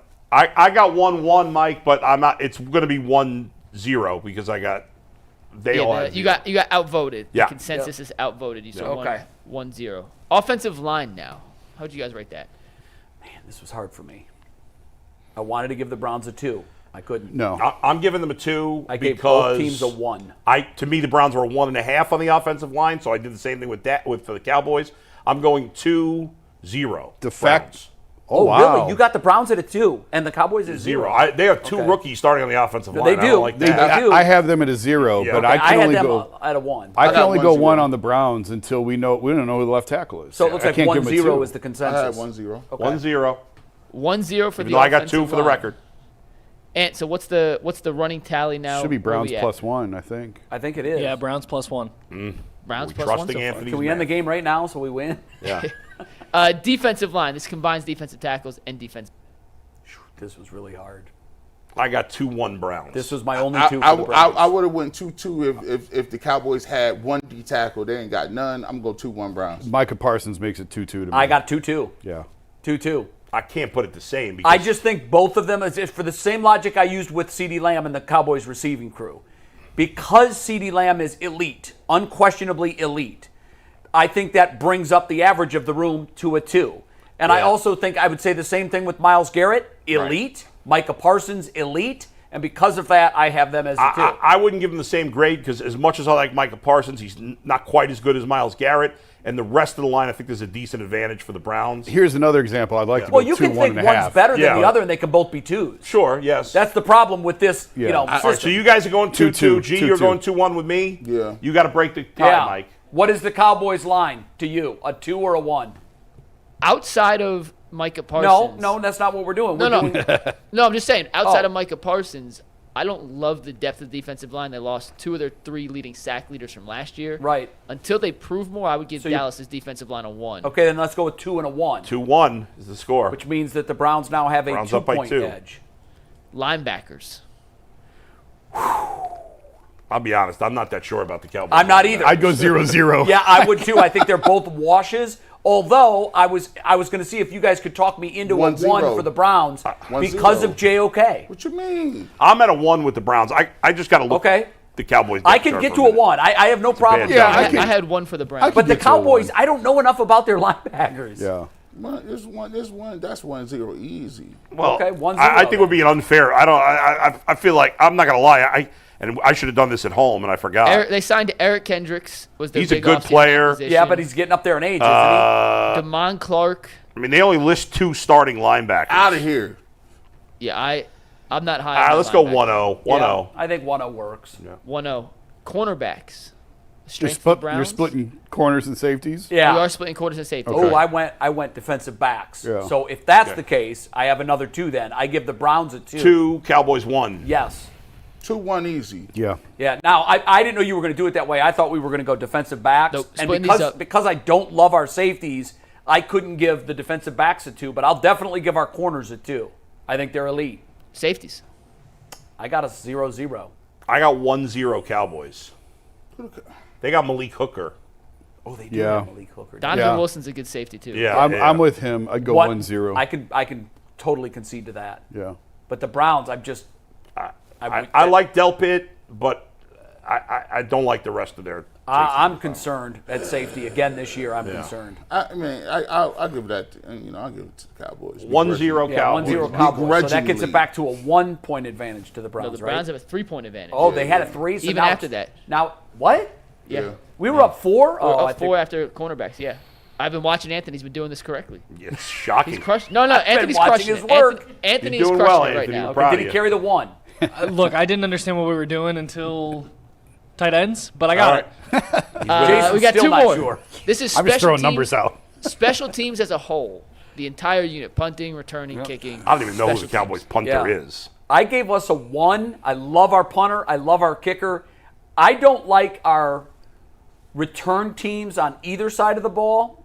And I think the kickoff return, you can now wipe out of the game. It's terrible. Abolish the kickoff. Yes, just start the team Put at the the 30 ball and at be the done with 30 the and let's nonsense. go. They had them talking points at every single preseason game. Yes, they did. The league slid that paperwork in there like, I hate it. Knew it. It's terrible. I hate it. What do you? No one's It's going awful. to Now, if you make it to where like the kickoff starts at where you kick off from the 20, and that takes the touchback out, I would like to see how that works. But the way it is now, You can take it neat. it's just a waste of 30 seconds. I'm going to kick it out the end zone. You get the ball in the 30. Now, if they kick the ball out of the end zone and you gave it to them in the 45, that's a whole nother situation. Because now I will. Kick You mean the out of ball. bounds? Yeah, no. Like in the end zone. You're trying to prevent touchbacks. I'm trying to prevent. Yeah, well, I am touchbacks. too. And the way I do it is I move the kicker back to the 20. Yeah. It gives you more offense. It takes the touchback out of equation, and then we actually get to see what the return looks like with these new rules. Yeah. But like, are you trying to promote player safety or not? Or not. You're trying to do 2 things. You're trying to increase offense, but first and foremost, I think you're trying to promote player safety. But the way the players are now lining up, that eliminates the full speed Oklahoma drills. Right. Yeah. So you're not going to have those. I've got a 60-yard head start collisions that right. lead to those injuries. I just think the whole thing's dumb. Just give it to him at the 30. If you want to promote offense, give it to him at the 35. But don't you want to see the kickoff return? No. I loved the kickoff return. Yeah, when I don't don't care. For years I've thought it's I get that people like it, but I love personally, it. I just want to see offense. No, just take the ball and let's go. The Cowboys punter was one of the lowest ranked punters in the league. Obviously, their kicker's great. I'm a little nervous, to be honest, about Dustin Hopkins because most kickers are up and down from year to year. The majority of them are. It's just because he was good last year. Did you guys see the stat last night? They showed Justin Tucker has never missed a kick inside of 30 yards. Yeah. Never. Yeah. I told my son, well, they just jinxed him. Here Yeah, comes I the thought first. they did too. I'm like, oh my God. But he missed a chippy yesterday. Well, how deep No, was that? it was. I think it was 50 yards, wasn't But that for him is a chippy. It's Well, been a chippy. anything for him tends to It's be not a a chippy anymore. He hasn't made a 50-yard field goal in over a whole season. That's crazy. Well, he's getting not the old. best anymore, I He's guess. getting old. How old is he? But this Aubrey Gotta be guy, his late he 30s. might be the best kicker in the league, this guy on the Cowboys. He was last He year. was last Yeah. year. And their kick returner, Turpin, is a weapon, too. Is really Yeah. good. I'm giving the Cowboys their punter's not good. No, I give them both 1s. I'm going to still give the Cowboys a 2 and the Browns a 1. Dang, that's a lot. A 2. Yeah, You I can't can't have give, a Elite, bad all the way punter. around, elite. I can't give special teams a 2. Man, So where are you? 1-1? 1-0 Cowboys. I'm gonna give y'all 1. Yeah, I'd probably say 1-0. But All right, Horquez is 1-0. a great weapon. Okay, wow, we got all the way down to a 0. So either way, Nice. it's a 1-point swing for the Cowboys, Okay, whether plus it's a 1 2-1 Cowboys. or a 1-0. So it's down to 2 points now. And last but not least, the coaching matchup. We talked about it a little earlier. Stefanski, Dorsey, Schwartz versus Mike McCarthy, Mike Zimmer, and whoever their offensive I coordinator got is. both of them at 1. I'd say 1-1. 1-0 Cleveland. I got 1-0 I got Browns. McCarthy as a 0. Yeah, he's a 0. I don't like wow. McCarthy. I He's think Mike getting- Zimmer helps. I love Zimmer. Zimmer's an excellent DC. I love Zimmer. McCarthy's getting I've fired. never thought Mike McCarthy was a good McCarthy's coach. getting fired in 6 I mean, months. how many games? He had Aaron Rodgers and only won 1 Super Bowl. Last year? Although Aaron Rodgers They is went a 12? lunatic. They win. He How won many did they win last year? 12 or 12? 13. Then they got smoked by the Packers in the first But round. I mean, he Yes. won a Super. I can't call him a 0, and you win 13 games. He's and you win a 0 Super to me. Bowl. He's a I 0. got them both at 1s, too. I got 'em at- So All right. you have to break You got to break the tie.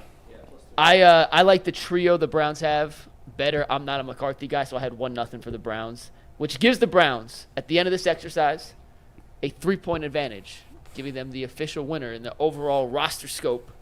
And they're 2.5-point favorites. So look at that. There you go. We should add the halves. Yeah, we should do halves. I would have definitely had some halves. Yeah, I would have too, because there were some that I wanted to get to a 2, but I just couldn't. It's a work in progress. 1.5 is different. I like the draft better. I'm not going to lie. Okay. I like the draft, but we. I actually enjoyed this. I like this grading scale. It gives you more room to separate. I like this better because I was joking. I was joking, but I'm not. Like, we came up with the Browns +3. Vegas put them +2.5. Yeah. I mean, I know we're not points on the field to your point system, exactly. But it still came out pretty doggone close. Yeah. Well, I would expect then it would be Browns had a 1-point advantage. Like a 3-point advantage would be like a touchdown advantage to me. I don't know. Because there were only, 10 categories? 11. 11? With special teams as a my point on the 1 to 10 grading scale is you can – so right now we've got the coaches – at 1 and 0, and there's very little separation. If you did a 1 to 10 grading scale, you could put the Browns at an 8 and the Cowboys at a 5, and now there's more variance, and we can be more specific with our grades. Or maybe we should do 1 through 5, but quarterback 1 through quarterback's more important than anything else. Yeah. So maybe that should be a higher grade. We'll meet offline and. But I liked it. I thought and let's listen to the viewers too. What do they think? If you're in the chat. Let us know if you liked that or hated that, and if you have an idea to make it better. Yeah. Let us know we're open. That is not a final product. Now I know what we're doing, and I'll still wing it next week. Two reasons. 2 things that I think are better about it, Mike. One, it led to a lot of good conversation throughout the exercise. I agree with that. And number 2, just like when we do the draft, we're just talking about 10 players. Right. This we're talking about the whole team. Yeah. On both teams. Let's get your 5-piece. Yeah. All right. We'll do that after a quick word from LinkedIn. When you're hiring for your small business, you want to find quality professionals that are right for the job. That's why you have to check out LinkedIn Jobs. LinkedIn Jobs has the tools you need to help find the right professionals for your team faster and for free. LinkedIn isn't just a job board. It helps you hire professionals you can't find anywhere else, even those who aren't actively searching for a new job but might be open to the perfect role. In any given month, over 70% of LinkedIn users don't visit other leading job sites. So if you're not looking on LinkedIn, you're looking in the wrong place. On LinkedIn, 86% of businesses get a qualified candidate within 24 hours. Hire professionals like a professional on LinkedIn. Post your job for free at linkedin.com/LockedOnNFL. That is linkedin.com/LockedOnNFL to post your job for free. Terms and conditions apply. All right, guys. I got a 5-piece of stats that you need to know for Sunday's game against the Cowboys. Not the greatest 5-piece of all time, but I think I did a pretty good job finding some stuff we haven't talked about yet. We spent a ton of time talking about the Browns' home and road splits defensively last year, right? We know how much better the Browns were defensively at home. 13.9 opponent points per game at home, 31.3 on the road, 13 touchdowns allowed at home, 29 on the road. The sacks were out of control. The reality is a lot of quarterbacks play much better at home than they do on the road. But when you look at Dak Prescott's splits, he is significantly outside the range of average of margin for how much better a quarterback plays at home than on the road. Take a look at these numbers. At home, Dak has a 43-15 record. On the road, slightly above 500. It's essentially the same amount of games. He's played 2 more home games than road games. But check out the touchdown and interception split at home versus on the road. 118-35 at home, 84-39 on the road. His quarterback rating, 105 at home, 92.6 on the road. When you combine how much better Dak plays at home than on the road and how much better the Browns' defense is, or at least was last season at home than on the road, it could be a very good day for this Browns defense. Yeah, but the problem is, Mike, his numbers on the road are still good. They're still really good. That's not as good. They're not as good. No, but they're still elite. His numbers at home are just ridiculous. They're like Hall of Fame level, and his numbers on the road are really good. Really good. Really good. It's still over a 2-to-1 touchdown to interception, and his quarterback rating, is over a 90. I mean, that's still pretty good. Yeah, 92.6. Yeah. I'm just pointing it out. It's not like he sucks. Just pointing it out. A lot of that, it's like, he sucks on the road. He's great at home. No, he doesn't suck on the road. He's just not as good. He's been a very, very, very good quarterback. Yeah. I would be interested to see what very, very good quarterbacks did last year against the Browns at home. Like Brock Purdy, I don't think he played all that well. There weren't many great quarterbacks that played in Cleveland last year. Burrow in week 1. Burrow week 1. Purdy Bad played. weather. Lamar Jackson. He played well when they played well when it was there. Who else? They faced Clayton Tune. Trevor Lawrence. Lawrence, he played okay. He threw for a bunch of yards, but it wasn't a great game. I think he threw like 3 picks, though. On a high ankle sprain. He didn't play good. Yeah, he did not play well. The Browns had a very favorable home schedule with quarterbacks, like between injuries and weather and things like that. So, well, we're gonna take all that too.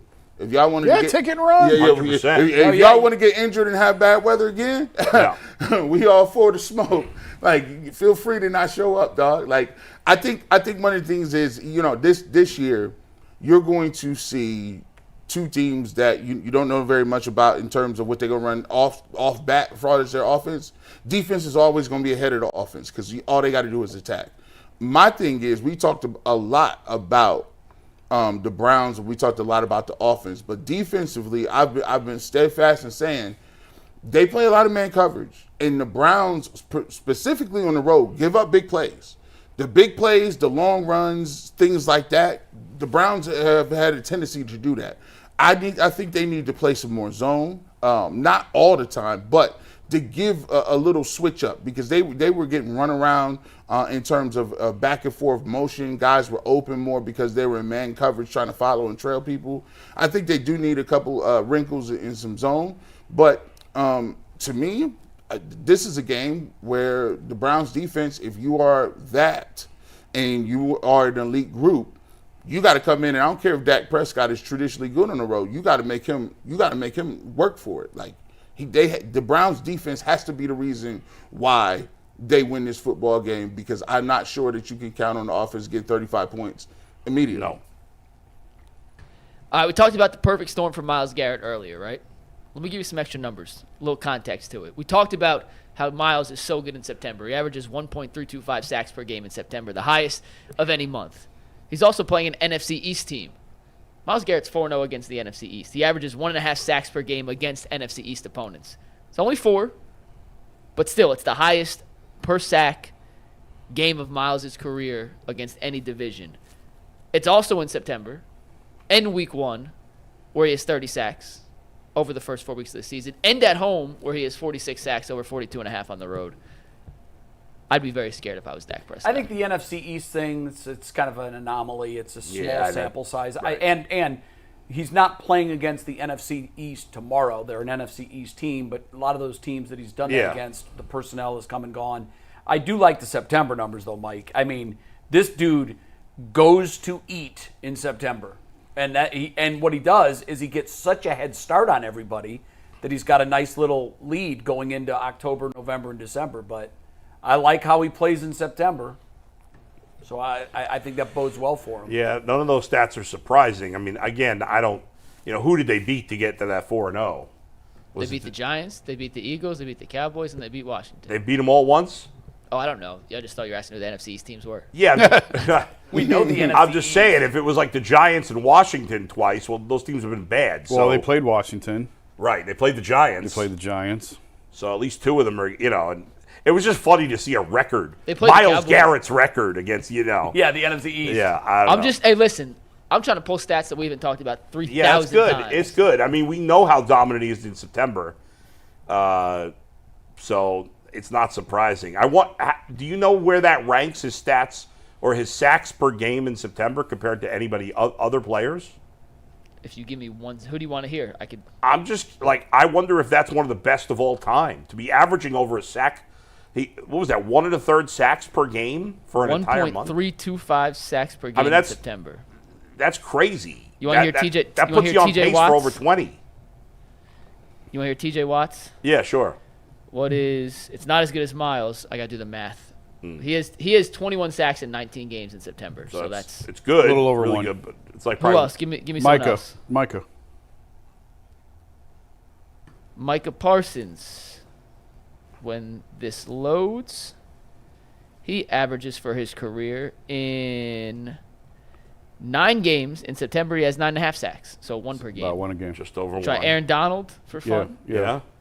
Aaron Donald, through his career in September, played 31 games and had 17 sacks. Wow, that's not a lot. So the opposite. But he's probably more how about Reggie spread White? out through I was going to say years. Bruce Smith, but yeah, Reggie White and Reggie Bruce White Smith. or Bruce Smith? Yeah, he had 36 and a half sacks in 37 December games. Who'd you say, Bruce Smith? That's amazing. That's what I want. Yeah. Bruce Smith or Reggie White? Both of those guys, and then that's Bruce Smith. This is taking a second to load. Bruce Smith in September played 58 games, had 41 sacks. Okay. And Reggie White.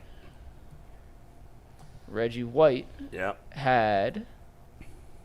So, regardless of what Reggie White had, it's going to be not nearly as high. Okay, so go to Reggie White had 54 games, 45 and a half sacks. And what about Lawrence Taylor? If I had 3 hands, this would be so nice. This would be great. You need a third hand. Let's get it together. Maybe get a prosthetic arm. Can't you cut one of Ant's off? Could I cut one of Ant's hands off? Yeah. Just borrow it. Just start using it. Let's go. Maybe. All right. In September, Lawrence Taylor, 43 games, 32 sacks. Less than a sack a game. All right. Myles Garrett might be the best of all time that's played a certain amount of games. But I don't know that that's necessary. That's like a baseball player saying, I have the all-time highest batting average in April. I hear you. I'm just it's still impressive. I want Mr. October. Yeah. I don't want Mr. April. I want Mr. December. I don't want Mr. September. As good as Myles Garrett is, he's actually underrated. I don't know. I don't know that I think he's underrated. Because people actually think T.J. Watt is close to him, which is wild. It's not even the same territory. I think you're wrong nationally. I think everybody says he's the best guy. But yeah. To G's point, though, I disagree. I disagree that there's a huge gap between T.J. Watt and Myles Garrett. There is. I just don't see that. I see that Watt is as productive to me, and the fact that I want my superstar at his best when the games mean the most. That is fair. And that is a huge. The one thing I would argue, though, is that compared to all the guys we're talking about, Myles Garrett has not had great players around him. Now, it's better now than it was in the past. T.J. Watt's been playing with a Hall of Fame defensive tackle. That's true. For his entire career. That makes a huge difference. And I'll admit, this is just kind of... Look at the Steelers' record with those Hall of Fame players. Yeah. Without T.J. Watt. Yeah. It is eye-popping. I don't think it's they enough. Almost never win when T.J. Watt doesn't play. Most of that was in 1 year. I just don't buy that that's a proof of anything for me. But when you look at it, the sheer numbers of having 2 to 3 people on you is like that can never be understated. I agree with that. When you're a defensive lineman and you are playing, and I'll give Myles Garrett credit for this. But how can you be underrated when you're the defensive player of the year? I agree with everything on Myles Garrett except him being underrated. Because we sometimes there's always this thing where we want more. They're like, okay, got 14. I want more. See, I don't think that's underrated. I think that means we think he's so great that he should be doing things that have never been done. I agree with Bull. I agree with Bull. If you want to be in that conversation as the greatest to ever do it, yes, you have to demand more. I will say this, that if you were not allowed to double-team defensive linemen, if that was illegal, could you imagine? I don't think the stats would be close between J.J. Watt and Myles I agree Garrett. with that. If you look, but that's the reality. But you got to look at that. That piece as a defensive lineman. Yeah. That's everything. Like we talk about disruption, right? When you set a game plan, you got to put 3 dudes and allocate 3 resources to 1 dude. So that means when people say he changes the game, he changes the game at a whole nother level because guess what? Now there's you can't do certain things to other people.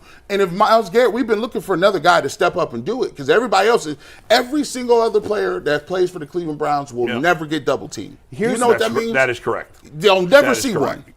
And by the way, for all the criticism of the Browns, and it's fair in the history of the Steelers, I'm pretty sure Myles Garrett has 2 playoff wins and T.J. Watt has 0. Yes. Right? Does TJ? I think TJ. No, TJ has 0. Steelers haven't won a playoff game in forever.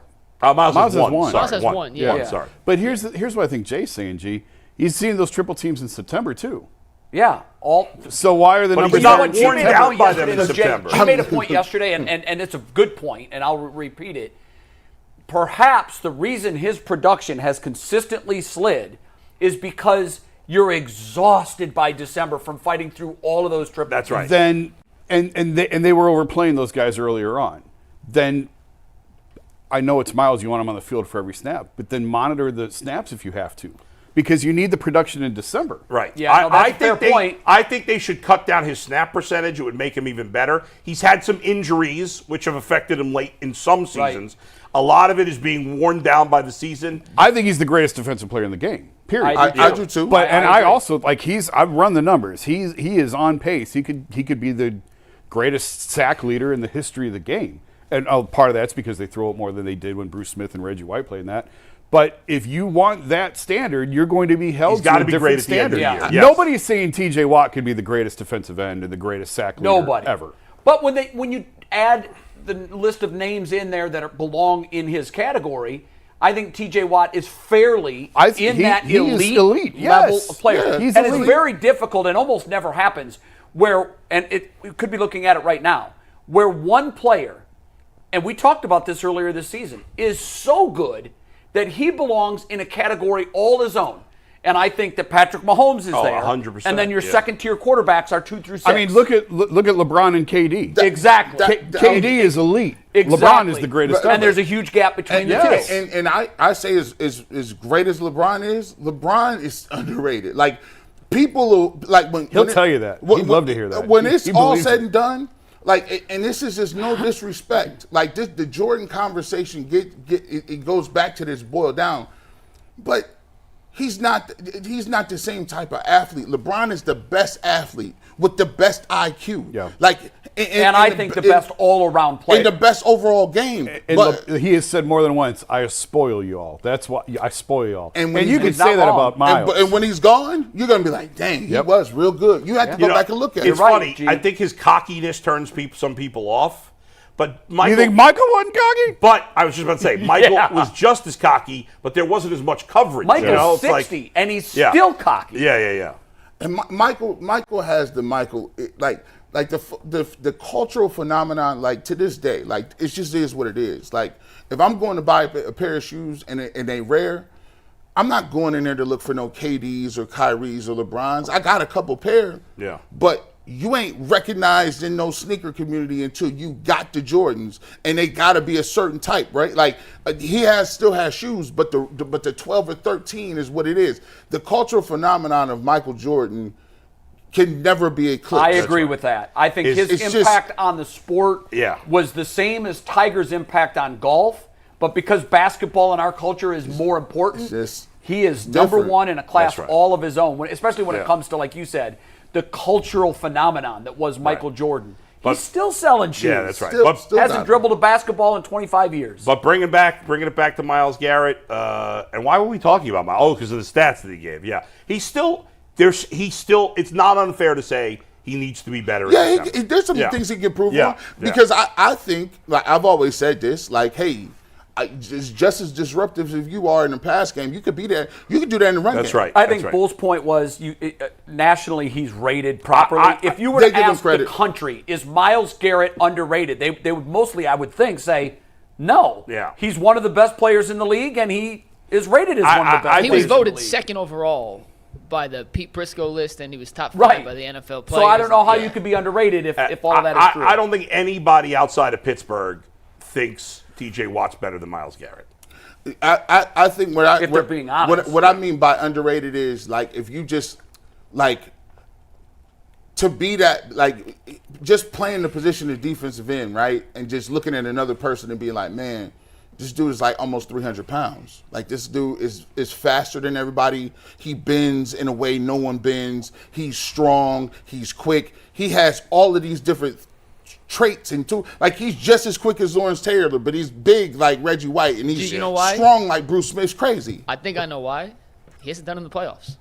Like, he needs those prime time games. And Aaron Donald's profile, as high as it was, skyrocketed when he made 2 Super Bowl saving plays at the end of the game. He has spent the bulk of his career on a toxic, dysfunctional organization. Absolutely. Now, they're not that way now. No. But they were for quite a few of his years. They were. Like, Joe, and I'll give you that. Joe Thomas, to me, like, if you look on skill set, it's probably the best, to me, skill set, pound for pound. Now, let's not get crazy. Listen, Orlando. Nobody's better than Anthony Munoz. Stop it. Really? Yeah, I agree with Bull. I think Orlando Pace is better than Anthony Munoz. No.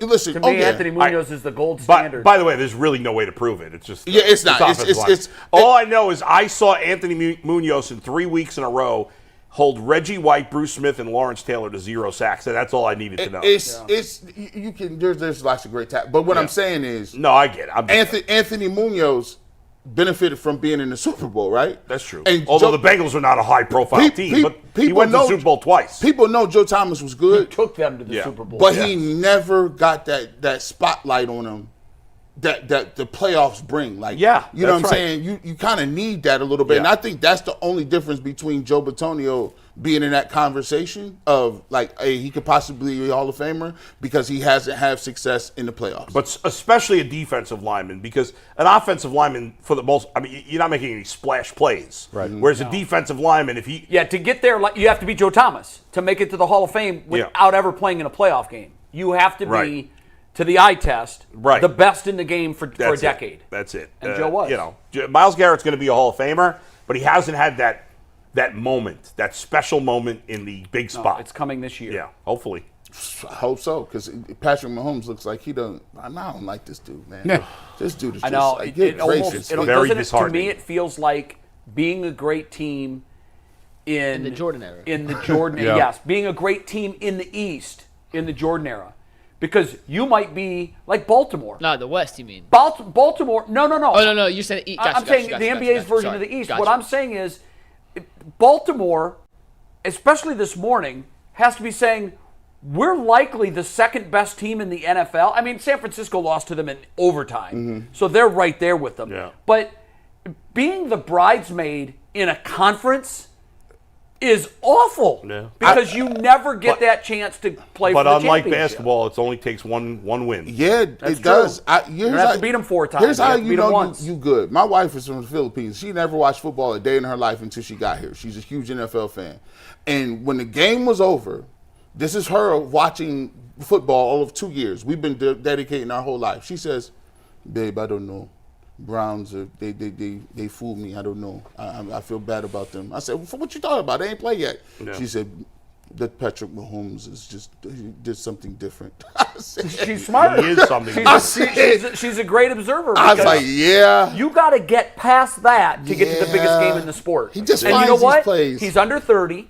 He's got more hardware that anybody's had at that age. Unlike and he's not going away. Unlike Watson and Lamar and Burrow, he's not injury prone. No. Even when you think he injured, he just like, no, don't take me out of the game. Remember 2 years ago when they won the first Super Bowl, the first of this back-to-back, he sprained his ankle against the Dolphins. We thought he wasn't going to play. And then he played against the Bengals, and he still played, even with his bad ankle. Against a team that had beaten them the year before in the playoffs, he still got it done. Yeah, he's incredible. All right, we'll fly through these last 3 because I want to get to the playoff picks and our prewritten headlines. But the guy Myles Garrett's going to have to go up against this Sunday. Tyler Guyton making his first career NFL start. He was the highest graded PFF tackle in the preseason, but I don't give that any credence because Myles set every PFF pass rushing record last year, advantage heavily in the favor of the Browns. Steve, let's go right to the next one. Talk about negative plays. Both these defenses last year were in the top 3 in the NFL in negative play percentage. This was from a defensive standpoint. Plays that the opponent ran that went for 0 or negative yard. 41.3% of plays against the Browns last year went for 0 yards or negative yards. That was crazy. the highest. I wonder how many in the playoff game went for negative or 0. I don't have that off the top of my hand, but that's the highest number Amazon Next Gen Stats had tracked since they started tracking that stat. The Ravens when did they start tracking? Yeah, do we know how long they've been doing 2015 or 16. I forget the top of my head. That's a 10-year sprint. That's pretty impressive, man. And then the Cowboys, because the Ravens and the Bears probably would have exceeded that. Yeah, sure. The Cowboys were 3rd in that stat. Now, they lost a bunch of guys and their defensive coordinator, but worth pointing out that these were 2 of the best teams in the NFL at completely I wouldn't have guessed the Falcons. I would not have guessed the Falcons in the top 5. I wouldn't have either. That's the surprise. I think it's because a lot of teams passed against the Falcons last year, and incompletions count as 0%. That's my But that's not guess, a negative. But yeah, they're the one. 0. He said they're 0 the one or negative. Outlier. Yeah. Yeah, 0 or negative. Now, the way you could really drill down on that and eliminate the incomplete passes would be the negative yardage plays. But I bet the Browns are still number 1 in that category. Yeah, I'd like to know that specifically. But go ahead, Mike. And last to know, very last one. We've talked about this a little before. I got the official numbers. The Browns, after the Deshaun Watson restructure, are spending in cash $329 million this year. That's first in the NFL. The Cowboys, even after the CeeDee Lamb restructure, are spending just $221 million. Poverty franchise. In the NFL. That's dead last in the league. If you're below the Bengals. By the way, the Bengals real quick. Bengals are middle of the pack. That graphic's wrong. That's since 2021. Excuse me, I put that wrong. The Browns, and I believe 1,000 million is a billion, but I wasn't sure, so I put it exactly how the graphic said. Yes, 1,000 million is a billion. What? Yeah, so they spent $1 billion in cash since 2021. The Cowboys just 750 million. And they both have this. Well, the Browns do have one playoff win to show for it. Yeah. The Browns have spent $1 billion since 21. And have 0 playoff wins. Well, their playoff win was in 20. Yeah. So they've spent $1 billion and have 0 playoff wins. That's wild. And the Guardians, over the last 3 years, oh my God, $4.78. Right. And since then, by the way, that gap, the Browns. Number 1 in spending, Cowboys dead last in spending. Yeah, you said that. Never would have guessed that. Not just the Cowboys, but the whole time. And the Cowboys have got to be the most valuable franchise in football. Well, the list just came out. They are number 1. Yeah, are they number 1? Yep. Cowboys, Niners, did you see where Giants. the Browns were? Yeah, I thought they were worth $5 billion. They have them worth $6 billion. Where were the Browns in the list? In the 20s. Yeah. I saw the Browns. Director Steve says 22. I think that is right. I glanced at it. But, I mean, most of those teams are separated by... Not a fractional. Yeah. Fractional. Yeah. And by the way, a pre-sale evaluation is a guess. Yeah. You're worth what someone actually pays That's right. you to have the franchise. And I wonder how that goes up. Would they get a new stadium? Does that? It absolutely goes up, particularly because it'll be owned by the team. Now, that was CNBC, right? Because the Forbes rankings... Every team executive screams that Forbes is inaccurate, and then they always sell for about what Forbes says. Forbes is really good at this. Yeah, I know. These teams are all full of crap. And the teams hate the fact that Forbes is as good as they are. Oh, yeah. I know. And they scream all the time. Because they don't want people to know they're being cheap. It's accurate. Yeah. I mean, they do a really good job. And you're right. I don't know if it's the buyers are looking at Forbes valuation and saying, yeah, we'll give that. Right. And I don't think that's the case. I think they have their own people that dive into it, look at their cash stream, how much they make each year. There's a process to evaluate something. And Forbes has got this down to a science. Yep. We got to do playoff picks and pre-written headlines, so I want to do super chats now so we can go to the very end of the show here with the pre-written headlines. 2 super chats. Jeffrey Slyburn says, why does G. Bush look like the Undertaker today? You have a nickname for this character. What is it? Hey man, this is that Jim Brown Dillinger right here. Yeah, Jim Brown Dillinger. I like that. Yeah, you know what I'm saying? You should name all of your fits. You know what? That might be a good thing. I might do that. But I mean, with the brown glasses, the brown hat, the brown I had suede, to go all brown. the brown boots, which you can't even appreciate. Can't even see them. But the Jim Brown Dillinger is really good. I needed a pocket watch. My mom said, I got to, my mom's my stylist. She said, you got to get a pocket watch if you're going to wear that. If you had a pocket watch, here's what I think we could do. We could start a Netflix show set in the 1850s. Westerns are hot now. Mm-hmm. And G. Bush is a black sheriff of Junction City, Colorado. And he takes no shit from no one. I like it. I think I'd watch that show. I would. Yeah. Speaking of shows, Taylor Sheridan's got a new show coming out. Looks awesome about oil digging. And I saw something about that. It looks really good. I don't want to get Yellowstone spinoffs. I don't like any of them. Go ahead, Mike. I don't want to get sidetracked. Sorry, we're killing you time. Yeah, next super chat real quick. Our last one, then we're going to do our pre-written headlines. Is from Vigilant Hawk, who says, Joe Flacco's run is overrated. He joined the team when they were comfortable. In the season, his wins were against the Bears, Texans without CJ, Jets, and Jags. 2 pick 6 in the playoffs. Not impressive. No competition. I agree with the playoffs wasn't impressive. Shout out to what he did in the regular season was damn impressive. Shout out to I do think it was a little overrated. That's why he was comeback player of the year, because it was overrated. He probably shouldn't have been, but it was a little overrated. He threw a lot of picks. I mean, we did ignore that. He beat a dead guy to win the award. That's pretty good. Yeah, he did. He beat a guy that came back from the dead, who, by the way, is making his first start since the That's injury. crazy. Oh, I didn't see that. Damar Hamlin will That's start awesome. on Sunday. Good for him. Go ahead, Mike. We're going to do pre-written headlines, and we'll wrap up the show with our playoff picks, but we got to get headlines in. That's more important. And Bull, dead guy. For the first pre-written headline of the 2024 season, you are up first. All right, let's show it. Let's see what we you got. Don't remember it. Cowboys lasso Browns. Prescott outplays Watson en route to a 24-14 win. I got a bad feeling about this game. I think that I think the offense is going to be very rusty in this game. And I'm a big Dak guy. I think Dak's great, and I just don't feel good. I hope to be wrong about this, obviously, but I don't like the Browns in week 1. I should go next because mine's almost exactly what his is. I'm curious to see what the other guys have, but unless you have them loaded in an order. I'm stunned at how close we are. I've got 17-14. My headline is Cowboys sneak out opener, 17-14. Run game misses Chubb.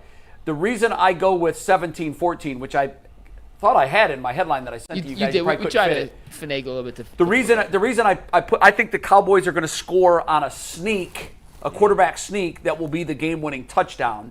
I've got this low scoring. I have so many question marks about this Browns offense. I can't give them more than 14 points.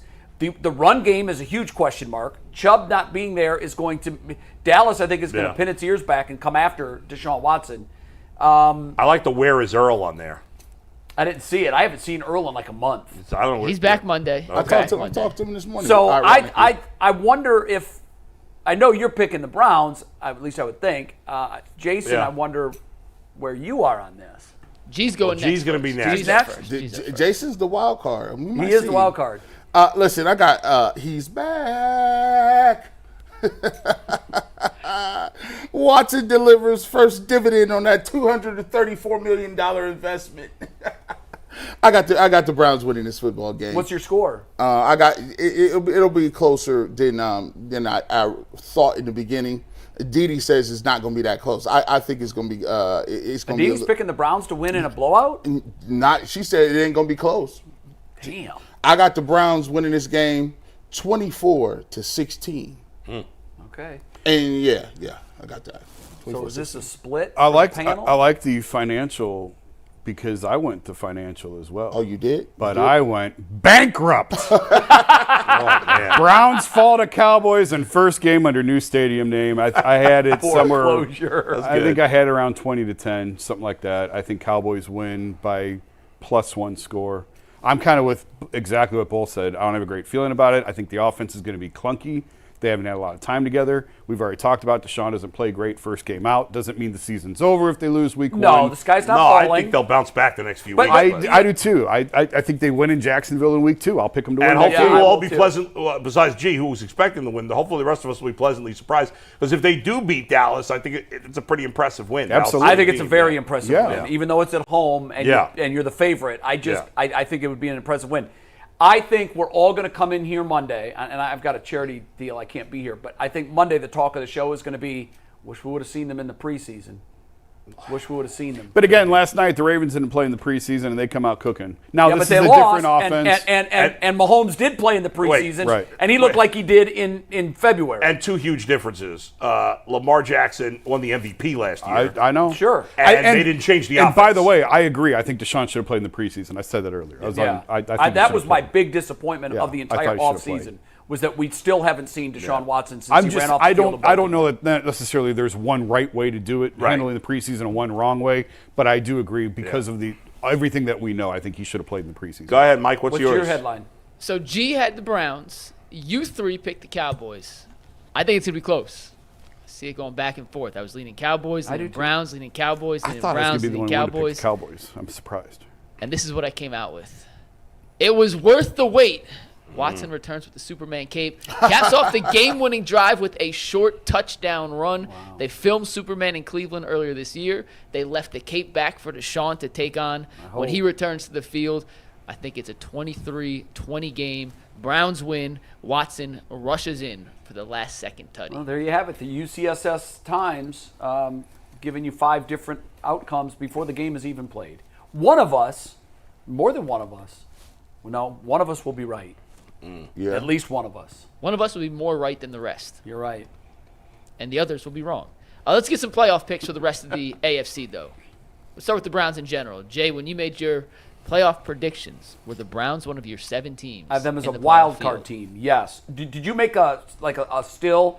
Okay, I'll just rip through my AFC playoff teams. It looks a lot like last year. I've got one out and one in. Kansas City, Baltimore, Buffalo, and Houston are your division winners. Cincinnati, Cleveland, and the Chargers are your wild cards. I think Jim Harbaugh is going to make a world of difference. I do too, but I think they're a year away. Justin Herbert's going to be the comeback player of the year, and I think he's going to have a Pro Bowl season, and they scare me. I flip it up. I got the same exact list except for the Chargers. I got the Jets. I have the Jets making the playoffs this year, not the Dolphins. I think I have all the same teams from last year, which you know is not going to happen.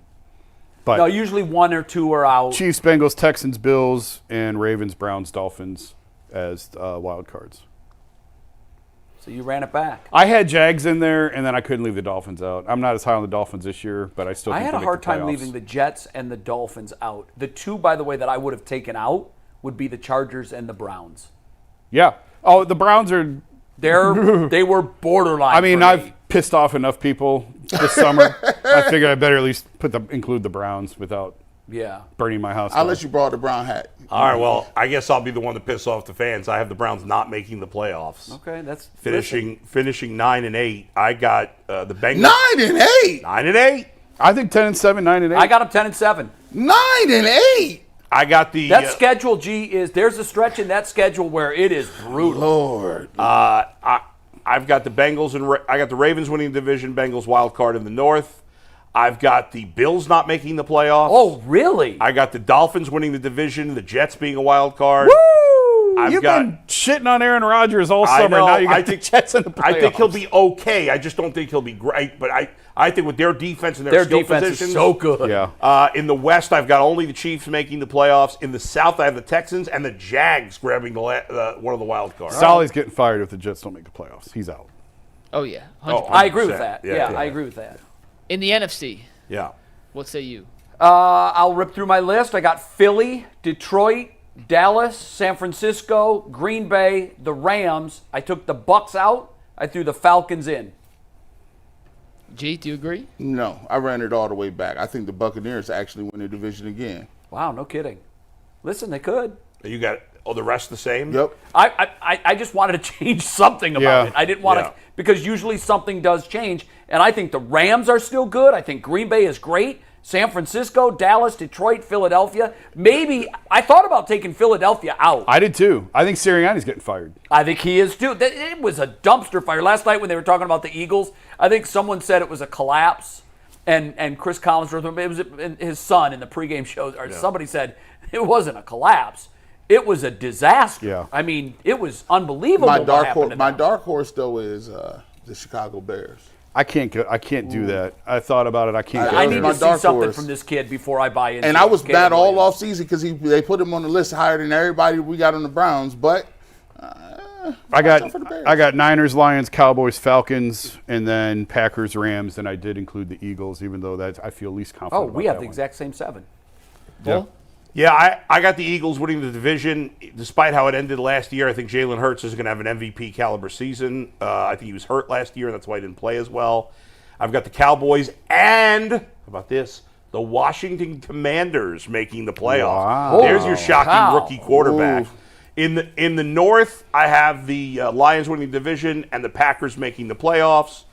In the West, I have only the 49ers making the playoffs. No Rams. And in the South, no. And I have a bad feeling about Matthew Stafford staying healthy. You're a big Stafford guy. I like him a lot, but I have a bad feeling he's not going to stay healthy. And in the South, I'm with you guys on the Falcons. Well, not the UG because you got the Bucs. I got the Falcons winning the division. AFC Championship. Do you have something else you want to go? No, I was just saying, give us a Super Bowl. I got Kansas City and Baltimore. This is so boring. Kansas City and Baltimore, San Francisco and Dallas.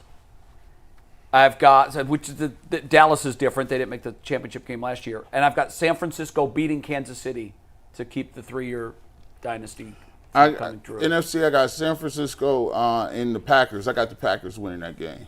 Okay. And then in the AFC, I got the Browns and the Chiefs. And unfortunately, Chiefs win the game. And then I'm going to take I'll end up taking the Chiefs. I think they win again. 3 in a row for the Chiefs. I had to get spicy. I'm with you. Packers, Niners, NFC Championship. Packers winning, and the Texans beating the Chiefs. Wow. And the Texans winning the Super Bowl. Wow. That's crazy. You know what? I like that, though, because If you're wrong, no one will remember. Yeah, who cares? If you're right, you get to write a book. I just couldn't stomach picking the Chiefs again. I just couldn't do it. Listen, I took no joy in it. If you waterboard me, Chiefs. But let's have some fun. Yeah, I like what you did there. I do like the Texans. I've got in the AFC the Chiefs beating the Bengals in the AFC Championship game. In the NFC, I've got the Lions beating the 49ers in the NFC Championship game. And in the Super Bowl, I have the Chiefs beating the Lions. I have the Lions over the Chiefs in the Super Bowl, for the record. Lions over the Chiefs. That'd be a fun one. The thing that kept me from every year there's a team that rose from the ashes. In 20, it was the Browns, and then they fell off. 2 years ago, it was Jacksonville, and then they fell off.